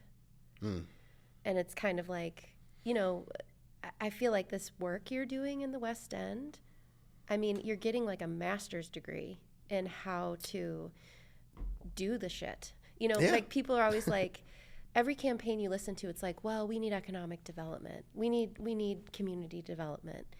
But then it kind of trails off because it's really hard to point to an example of that or to, well, how do you do that? Well, we're going to find a company to come here. No. You know, we're going to wait for a big company to come here and save us all. And so I feel like this work you're doing right now, like you are doing it. I mean, I'm sure you can't talk about everything you're doing, but you are changing the shape of arguably the hardest part of Rock Island to change. Mm-hmm.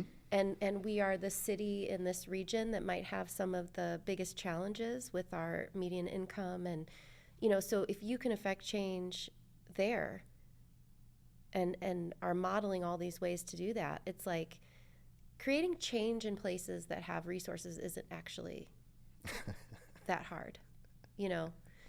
I love how you said that. Yeah. Yeah. So, and I'm glad you said that, because that also went into my thinking and not running for mayor. Was the first time around, I worked at the King Center. Let me say it differently.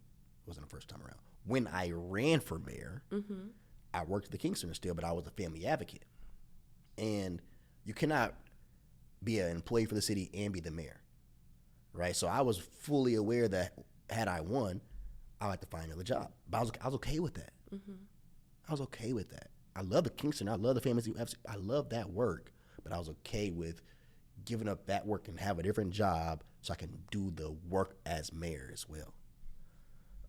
I wasn't okay with being done with the Western Revitalization Project. Yeah. Could I impact it as mayor? Sure. But that's not being the mayor. That's not the job. The mayor, the job of a mayor to do the Western Revitalization job. Right? Now, some may say, well, Thurgood, you just said you had a responsibility to Moline and East Moline. Yes. But to your point, I am standing on my responsibility to them by doing the work in the West End, because I'm honing the skills that it's going to take to represent them the proper way when I do. So I hear you saying that your journey for running for things is not over. Oh, no. Okay. It has to make sense. It's never going to be about me, and the next opportunity I take to run, will be because I believe that opportunity at that time will be important, for one, but also that I can impact in a way and do the job in a way that nobody else can in that time frame. And part of that will be how I can generate more people to be involved. Because that's what I'll be able to do even in my quote-unquote failures through the campaigns. The success has lied in bringing people and generating a buzz for them to feel and believe that they can do. And so the next opportunity I have will be touching on that. Part of this endeavor is like the individual conversations, the website with like the articles, but also doing some in-person, more community stuff. Would you ever like walk around with me? I got these little microphones that you can like clip on your. Vic would be able to tell us how to do all of this. Yeah, we've done it 1,000 times. Shout out to Vic. Yes, always a shout out to Vic. But would you ever be willing to, go around and like ask people, like interview people about what makes you more likely to be engaged in community and what makes you less likely? Because I think people probably prefer to talk to you. I'm getting old. I'm just an old white lady now. I looked forward to coming to talk to you personally. Yeah, but I'm just old and I'm kind of nerdy and, but just trying to capture. Old too. My birthday was. I know. I saw you had a birthday. Yeah. Sorry. But just kind of engaging people at a farmer's market or at an event, having a little tent or something. Maybe you could do like a guest spot with me, where you're just trying to engage people around, like, did you vote? Have you voted locally? Do you vote nationally? Do you vote locally? Why don't you vote locally? Because I think one way to address mental health is having agency at the local level. Yes. Having agency in your school, in your community. We actually can impact that. People do have tremendous amounts of power just by being their one person and their one vote. So just kind of going out, I'm just so curious, like, if we were to walk around the city, like, did you vote? Why didn't you vote? What would make you more likely? Would you ever want to do that with me? Absolutely. Okay. I would do that with you in a heartbeat. And also, that's where the real power is what we do locally. Yeah. And how we, at the county level especially, in the city, oh my goodness.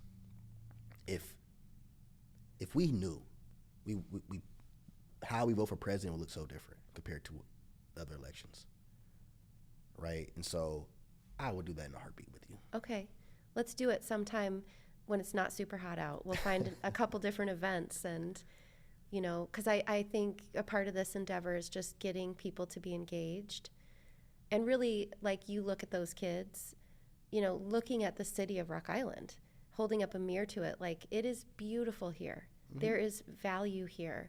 There are tons of people with tons of talents, and that's a lot of what we talked about in your campaign when we would sit and think, you know, how do you tap into the resources that are already here, the beauty and potential and, you know, all the stuff, and make the growth accessible to everyone, not just a few.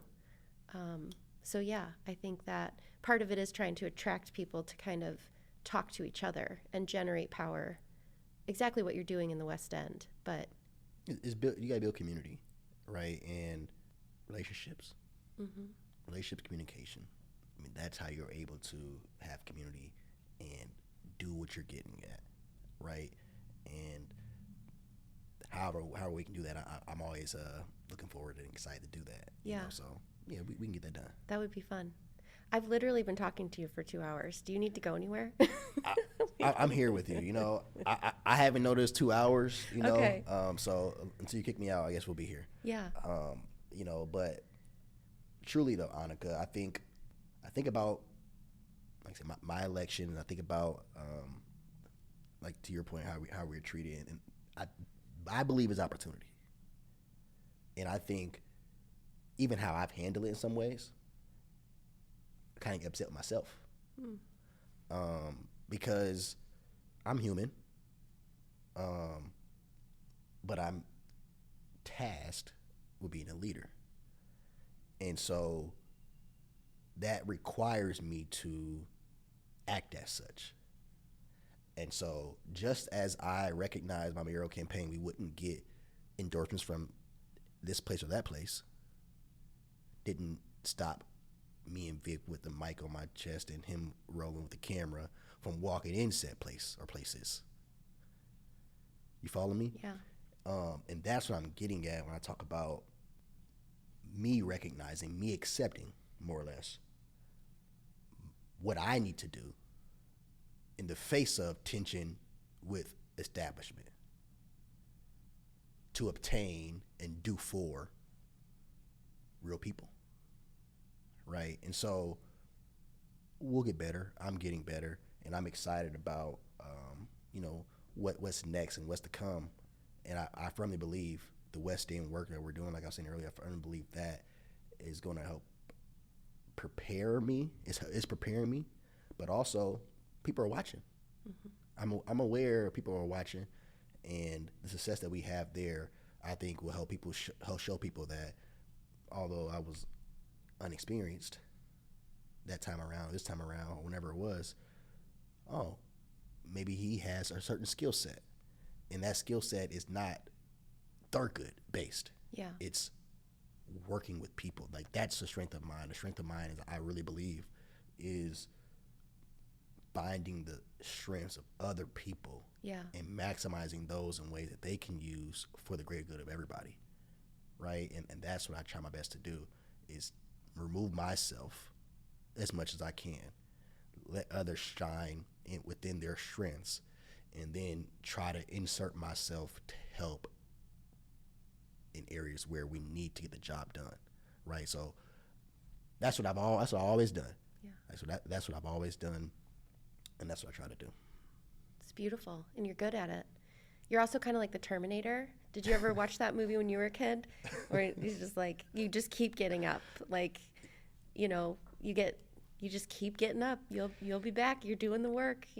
I'll be back. Yeah, you're not changing course. You just, stay with it. So, you know, but like I said before, that's what I read as a kid. That's what I seen. That's what I watched. That's who my people are, right? My dad was an auto person.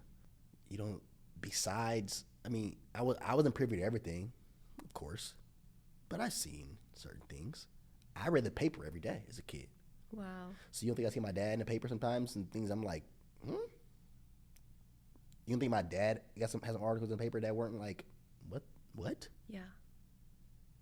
So when I experience it, I'm kind of more prepared. I've seen it. Tension within the party. You don't think my dad had tension within the party? Yeah.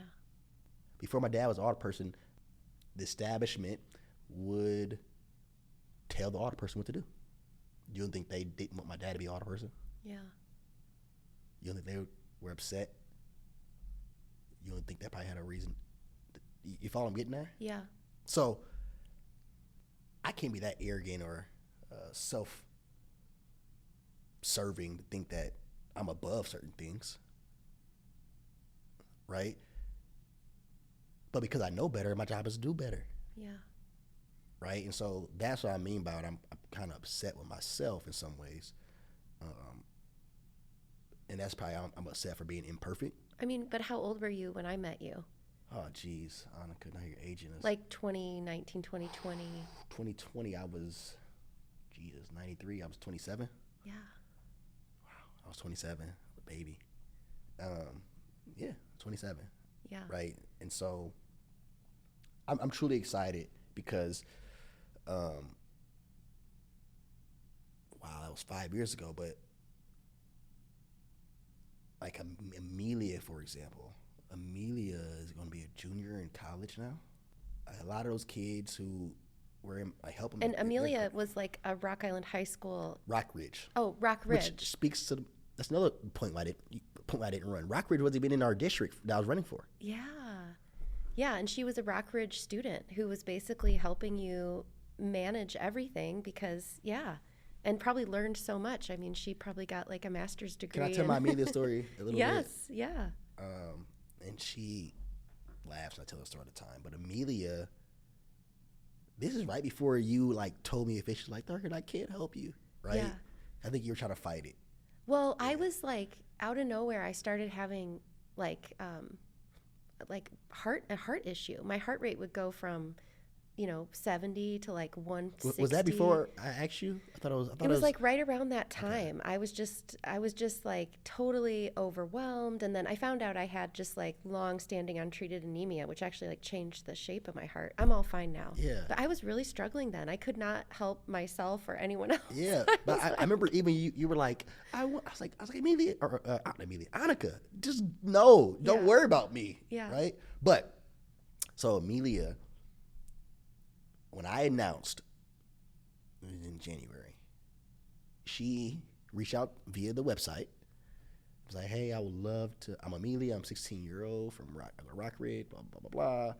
I love Thurgood and what he stands for. I would love to volunteer if I could. So I think it was Jessica. You love Jessica here. Shout out to Jessica. She sent me the email. She sent me the correspondence. And I was like, give me your number. So I call Amelia. She's working at Whitey's. And so I'm laying on my couch.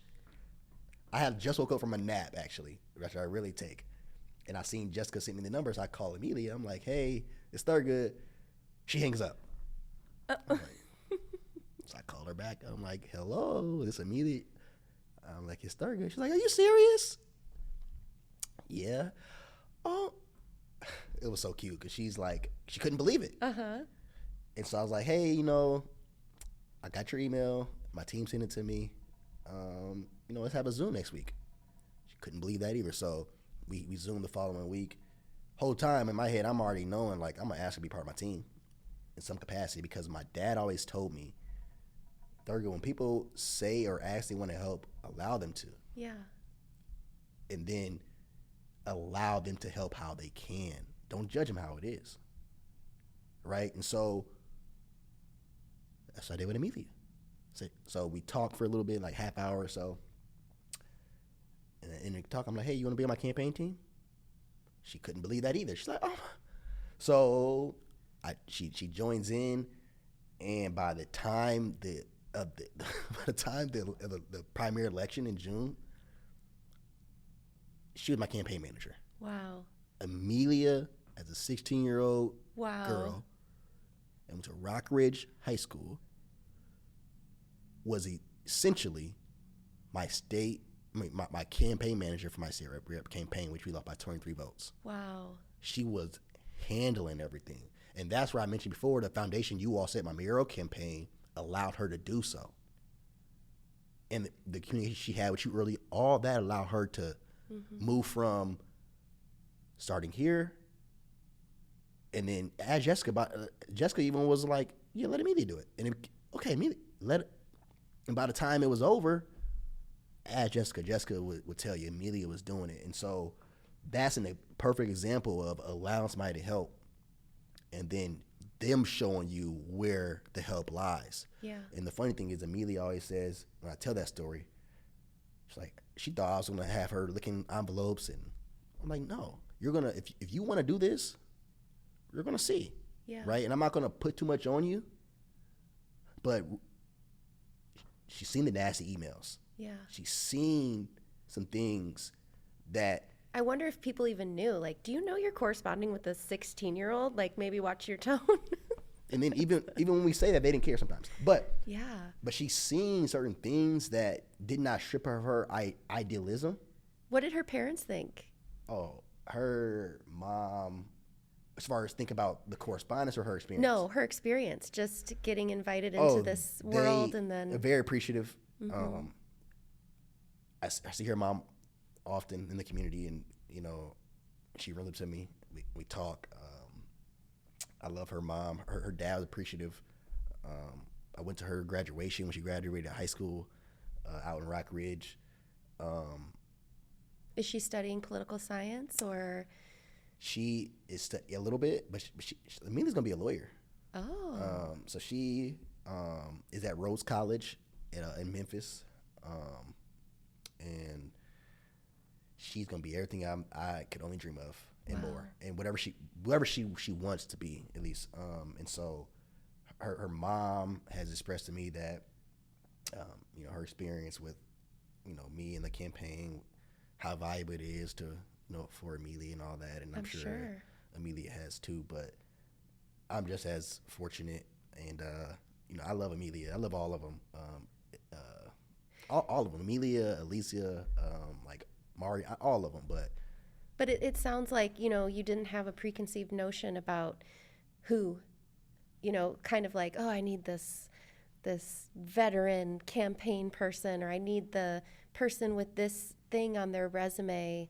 You weren't necessarily doing it that way. No. You were like, let me look to the community that naturally pops up around me and take advantage of, not take advantage, but, utilize the strengths and what is there. It doesn't have to be an outside thing. It doesn't have to be, and like that I think is how you revitalize a community. Yeah, because even I said to you before, like,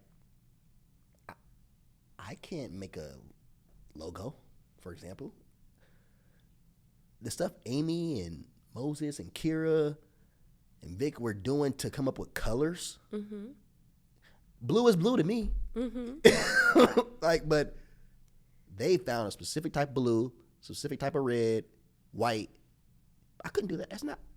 But I have a certain interest, experience, understanding of politics. Yeah. So I can fit in to where your strengths are. Tamara's you and Tamara are both wonderful writers. That statement y'all put together, that y'all put together after the shooting, that I just essentially was able to proofread, tell my thoughts to you, mm-hmm. And y'all, beautiful. I get people to this day tell me about that statement. Mm-hmm. So I couldn't do that alone. Yeah. You are definitely a very collaborative person. You spend a lot of time listening as well as talking. I always appreciated that. Sometimes you would just be quiet and we'd all be talking. You'd be like, that's your nature. And I think it probably served you really well in the work that you do. And because I recognize my strengths, like I said, especially, and so running a camp, I had little fear having lack of political experience directly involved, because I felt like I had a lot of political experience in some ways. And I knew the experience that I had would be enhanced by the traits and skill sets of folks that were helping me. Mm-hmm. That's how we were able to tell our story and get across the city and to the county, because of you all. Yeah. Honestly, because of you all. So, well, and it's what Rock Island needs, like this maybe part of this is just like, what do people want to see here? What types of services or entertainment, and then how do you look to the community that's already here to kind of do a survey of like, who has that skill, who has that talent, but is maybe missing a little bit of the capital to get it going? And how do we also find the people in the community with capital who can match more seamlessly to the people with the talent, because it's there, it's all around us. It's not coming from outside, it's here.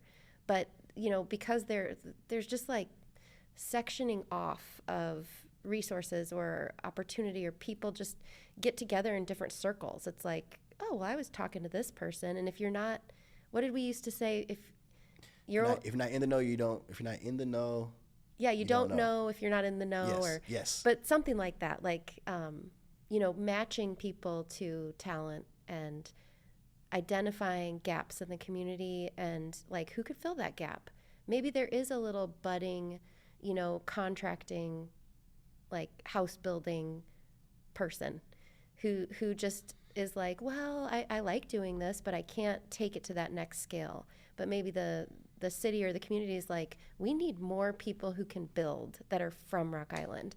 And how do we like help develop that? You're smiling as though you know who this person is. No, I guess I'm smiling because there's persons and people that can do those different things, but there's ordinances and from the local and state level, from some even that there's things that prevent that some ways. Well, tell me about them. We can write about them. We can, and I think that's like the thing I took away from being involved in your campaign is like, I don't know if I really like politics that much. It's very hard. There is a lot of conflict. You have people upset with you. We're probably similar. I love this other thing that I'm doing now, which is like, how can you have influence or help people generate power by just highlighting stories, highlighting information, storytelling, so that if there is an ordinance, and normally what happens is it's like 7 people are paying attention to it. How do we make sure more people are paying attention to it, to remove barriers or put up, I don't know. We definitely can. Those things transcend party. 100%. And that's a good thing, right? Well, let me be clear. I guess things that are intended to do good, or things that are from certain parties, some may say only their policies affect us negatively compared to the party I align myself with. Are you talking kind of about this like abundance mindset book? I don't know if you've read that yet, but it kind of talks about how in the Democratic Party, there's so many regulations and so many barriers and so much bureaucracy, and that everything has to move so slow. And maybe there's like so much regulation that you can't get stuff done. Yes. That it almost becomes, if you're under-resourced, your own party almost becomes an impediment to entrepreneurship and development. And because we've just created like such a mess of slowing things down. And so entrepreneurs are going to Texas, or they're going to, and the big blue states are really having trouble being responsive enough and fast enough. Old money, new money. Yeah. I always could say it, the Great Gatsby. In the Great Gatsby, you had the East Egg, West Egg. I forget which one was considered old, which one was considered new. So I'll just keep it at old money, new money. One part of the town is where old money stayed. Another part of town where new money stayed. For the most part. Ultimately, what I gather from that scenario within the book, are you familiar with what I'm getting at? No, because it's been so long. I think I read that when I was in school, but I can't even remember. I watched the movie like a year ago because I always use an analogy. Anyway, my point is, old money's problem with new money overall was the threat of now old money losing something because new money's coming in to threaten what they always have had. Yeah. You follow me? Yeah. It's no different here.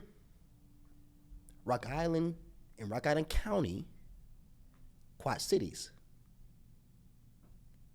keep it Rock Island County, though, is a perfect example of that. Mm-hmm. That's why I say it transcends party. Because there are regulations that if you were to broadly merely question, you're anti-union. Well, no, I'm not anti-union. Both my grandparents raised a family because they were union members. Mm-hmm. Unions helped push forward initiatives that I enjoy today. Unions create safety so no. And those are real people who do real jobs. Yeah. Just like me.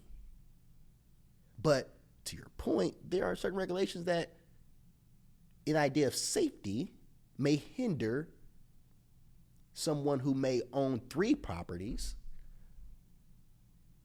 from maybe doing the roofing. Mm-hmm. Who gets that bid, though? Yeah. Who can do the roofing, though, now? Yeah. Although they can do it. But safety. Yeah. So are you talking about, like, at the courthouse, somebody had to do the roof, but it has to be this kind of big, big entity, older established business, and it becomes much harder for a startup business to do it because of safety. But there's no like evidence that you're less safe or, yeah, we'll have to get more into that because I'm curious about that. Because I think also like this big, beautiful bill has passed and it's going to affect people who are already living in poverty. And so, I've noticed online a lot of people like me are really upset about it. How can we take more benefits and resources away from people who are living in poverty? But meanwhile, I will be getting a tax break. Like that bill financially will advantage me. And so I'm going to see if I could get like a group of people together who are in theory like, this is terrible. This, you go on the internet and you're like, everybody's posting on their social media about how this bill is going to affect real people, but might also be taking a tax cut from that and just putting that in their pocket. And I would like to get a group of people who really feel strongly that we need a better redistribution of wealth to take those funds and like do some like angel investing or something. Like, let's get a fund going to fund entrepreneurs, which I wish the city did more of, but they don't. That's not how they do their economic development. But what is probably more powerful is like if there is a budding construction company, but what they're missing is like, oh, you got to file this paperwork and the fee for it's $1,500 and we need these 5 pieces of equipment, and that you could have entrepreneurs. What you need when you start a business as a small business owner is capital. You need capital, and you might not even need crazy amounts of it. But I would invite anyone who lives in the Quad Cities who is a liberal white woman like me, who's like, I'm really disappointed by this bill, but I'm just going to secretly put all my tax break money in my pocket and just complain about it on the internet. Let's come up with a fund and help people, do their own thing so they can build their own wealth. And I don't know. You're doing what I talked about earlier. What? What I try to tell the kids and tell the Thurgood Marshall kids, things that one could say we're a victim of the bill. Mm-hmm. Okay, but how can we make this something that is a victor? And that's what you're talking to. Can I clear something up real quick? Can you what? Clear something up. The statement I said about roofing. Yeah. You gave an example of City Hall. Yeah, or the court, or any. I want to be clear. I'm not saying that that's wrong, what I said. But the example I was getting at is I had people come to talk to me who may own, let's say they own 3 properties. Although they can do certain jobs within those properties, they cannot because of certain regulations. So now they have to go and seek out a bid for somebody to come and do said job at one of their properties because of quantity that they own. Oh, okay. See, I just have my house, so I don't know any of these rules. Or so basically, if you're a property manager, the rules change for you. Like I could basically hire anyone to do my roof, but once you kind of get into the weeds there of these ordinances and how they affect people, and I don't know about any of that. They're good. Yeah. So, But and that's what I'm getting at as Yeah. far as some things, yeah, right? And then who's that really hurting? That's my point. yeah, It's hurting the little guy, and I understand the idea of safety. Like you don't want just anybody coming and doing a roof or water heaters or electricity. I get that. So I'm not to beat that horse, but I'm not saying certain things aren't needed and should be done and considered. And yes,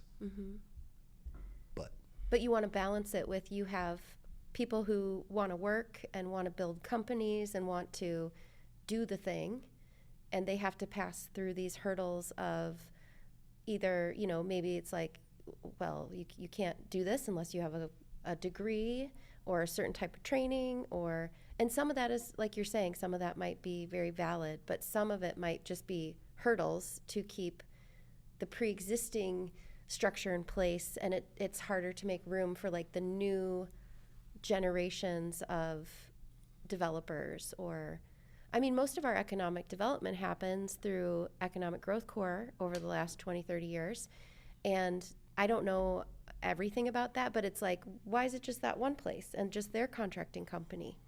And so all that development and those dollars through TIFs and I'm not saying it's a bad thing, but I'm saying, wouldn't it be super cool if the property management, the contracting companies, if that was like spread out, or as through that process you're helping develop new businesses in your community while these dollars are coming in.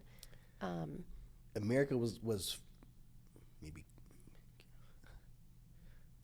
competition was intended to be good for America. Yeah. However, competition is not good for capitalists. Well, yeah, capitalism is built on pure capitalism would be less regulation and more people just mixing it up and doing things. And so we have this system where we've put a lot of regulation on our capitalism and a lot of incentives and a lot of, carrots and sticks. We kind of mess with our capitalist system. So it's kind of distorted or something. So in theory, competition should be great, but we've kind of done things where only certain people can really compete. Yeah. Well, and it's always been that way too in some ways. Yeah, but I think, spreading out the opportunity to compete. Yes. Spreading out the access and like recognizing that the federal government can have periods where it does a good job or a bad job, or the state government. But what I would love to see in Rock Island or locally is like, if you want stuff like that to happen, if you're committed to it, you don't have to wait for permission from some other entity. People here can get together and try things and do things that can be within the bounds of the law and everything different. Like, I don't have to wait for my taxes to change before I decide that I want to give up a little bit more of my money. Yeah. I don't have to wait for that. We have a saying, so easy is hard. And so what you're speaking to is just that thought. So when 2016, we did a basketball shootout at the high school to commemorate the state championship we had in 2011. The following year, we coupled that with Chase and Randall's basketball camp. And people would ask, well, how'd you get Rocky? We were trying to get Rocky or things of that sort. Excuse me, what I'm getting at is, it's about us finding a way to do it, right? Regardless of what you cannot do, do it. Figure out how to do it, and then once you do it, you can move from there. Yeah. Right? And I think too oftentimes we, for whatever reason,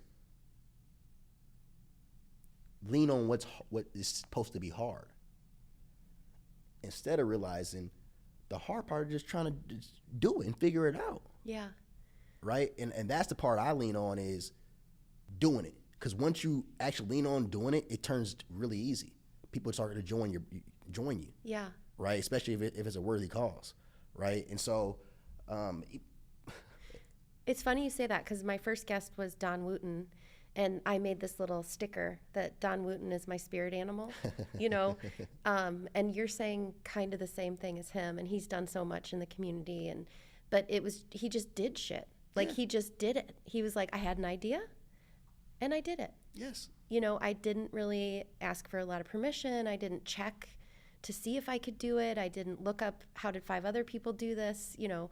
I mean, some of that's probably wise, but he talks about these hits of inspiration and then just going with it, and how exactly what you're saying, it would get started and then it became, I think you're so right in that. People ask me, who told you to run for mayor? What you mean, who told me? Mm-hmm. Who told you to run for, what do you mean?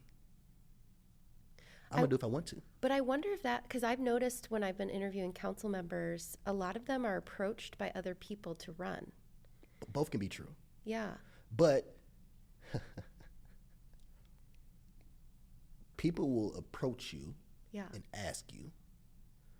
Some people will tell you you should. Yeah. But for you, it was more of an internal, you know, this is in me. This is my mayoral campaign. Surely, I think it was a lot of it was. I'm not going to sit here and tell you people came to me and say run for mayor Thurgood. No, maybe a few couple, but it was internal from the belief I had as far as my internal belief, my vision for the city. Right, I knew before COVID I was running for mayor. Yeah, but you can't tell me that the resolution and things of that sort didn't speak to a conviction I had that I was right in October of 2019. I was running for mayor. Yeah. And then things that happened, I meet you. I meet Annika. I meet Amy. I meet Tamara. I get a team together. Now we're prepared to run for mayor to where people, state rep, more people ask me. Yeah. Right? But my point is, it's almost like you have this intention or vision or calling, and you just allow yourself to just go with it and to put one foot in front of the other. You know, it's weird how things like that happen, like in Davenport, the building I'm in. When I worked at this other office 10 years ago, I always looked at that building. Like, I was always like, this would be a cool building for a therapy practice. I loved I don't know, there's something about it. Like, it's just weird to me. And then I drove by it, had a for rent sign out, went in there, was like, would you ever think about selling this? I had no way to buy it. 0 way to buy this building. And they said, oh no, we'd never do that. And then but I'd still just always like, this building just fascinated me. And then they reached back out and said, you know, we've decided to retire. We're going to move.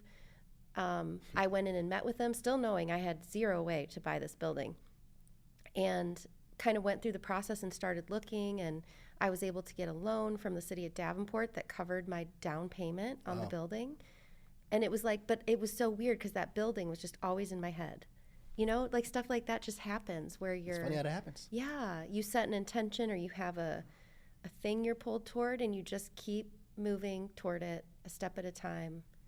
And it works out. Yeah. Right? And it shows itself. I don't even know what this is. I don't really know what I'm doing. But I've had this pull of, like, I think my work doing individual therapy is coming to an end. And I want to do community work. I want to be, but I've also always loved, like, storytelling. I like writing, something creative and more fun in a way. I don't know. But you just kind of keep putting one foot in front of the other and really trusting that the thing that's going to unfold in front of you is going to be exactly what it should be. That's all you can do. I mean, that's life, you know, and so that's how I try to operate. And the difference that I would say, what I was getting at as far as being told or told, is that if I ever feel like someone telling me to run for something, am I doing it for the right reason? Yeah. Because those people can also show up in your life for a reason. Like somebody told my husband, you should do this job he has now. And he was like, no, I've never thought about that ever. Never thought about that. And it was kind of random. And he ended up going with that. And it's like the best thing he's ever done. And he loves it so much. And he gets purpose and meaning. But it was somebody showing up in his life to say, have you ever considered this? But that's a difference. Yeah. So... like a difference between like run so I can tell you what to do versus I see this for you. Something's telling me. Consider it. Yeah. That's the difference I'm getting at. People have asked me about that stuff. Have you ever thought about this? But I do not have thick enough skin, Thurgood. I would cry and I would be like, why don't they like me? Well, I think so yeah, I think I'll be okay in some ways. Yeah, I think you have disliked before. You have thicker skin. You know, you can tolerate, like you said, the tension, the conflict, mixing it up. You know, if we end up doing that conversation with Mark, the rupture that happens when you're engaged in your community and it's just like a family. You know, if I told you my husband and I have never had big fights, I would be lying.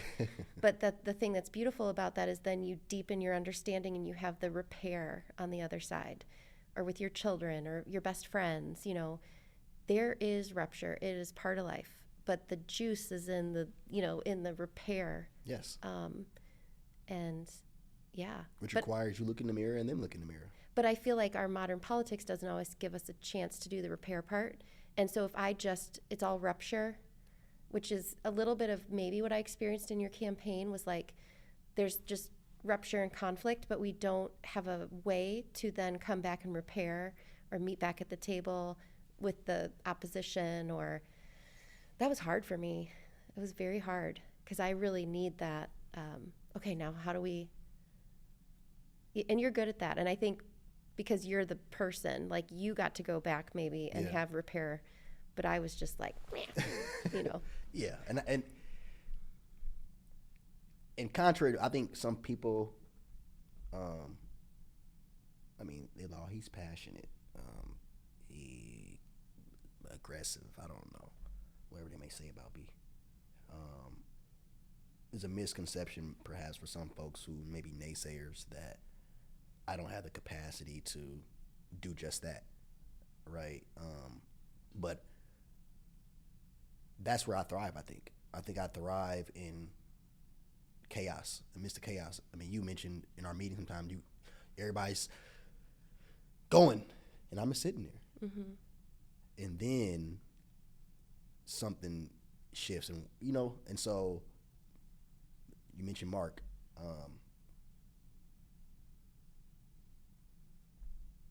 It wasn't hard for me to mend that with Mark.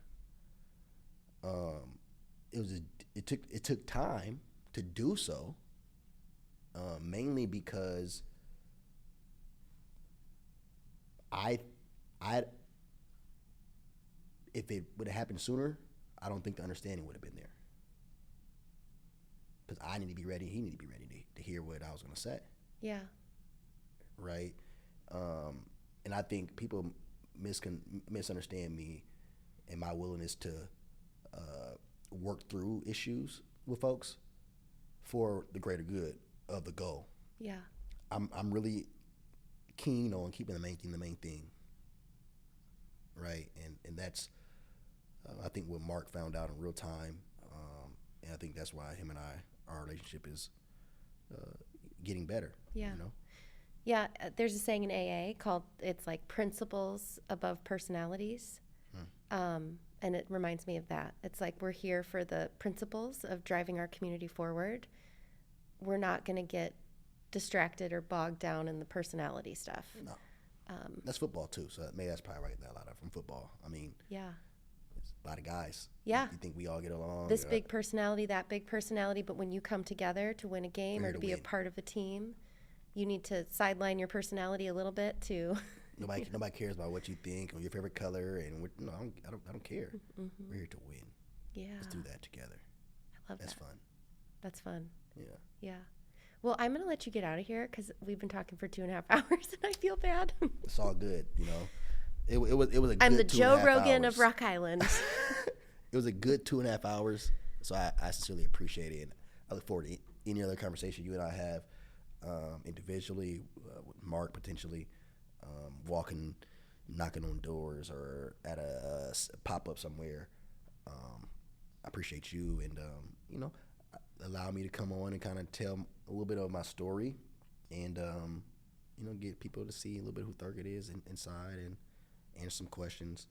I know a lot of people were kind of curious why I didn't run for mayor, maybe curious what I've been involved in doing, but I'm still doing the work. I don't intend on stopping. My not running was not a throwing the white flag, as some people have, want to know. It actually is moving. It's a long game strategy, and realizing that my place here in the community is valued, is appreciated, and needed. And because I recognize that, not from myself but from people, I have a responsibility to do what is best, not only what is obtainable, if that makes sense. And so I'll keep that attitude and do what I think is best for the community and whatever venture I run for next, and do.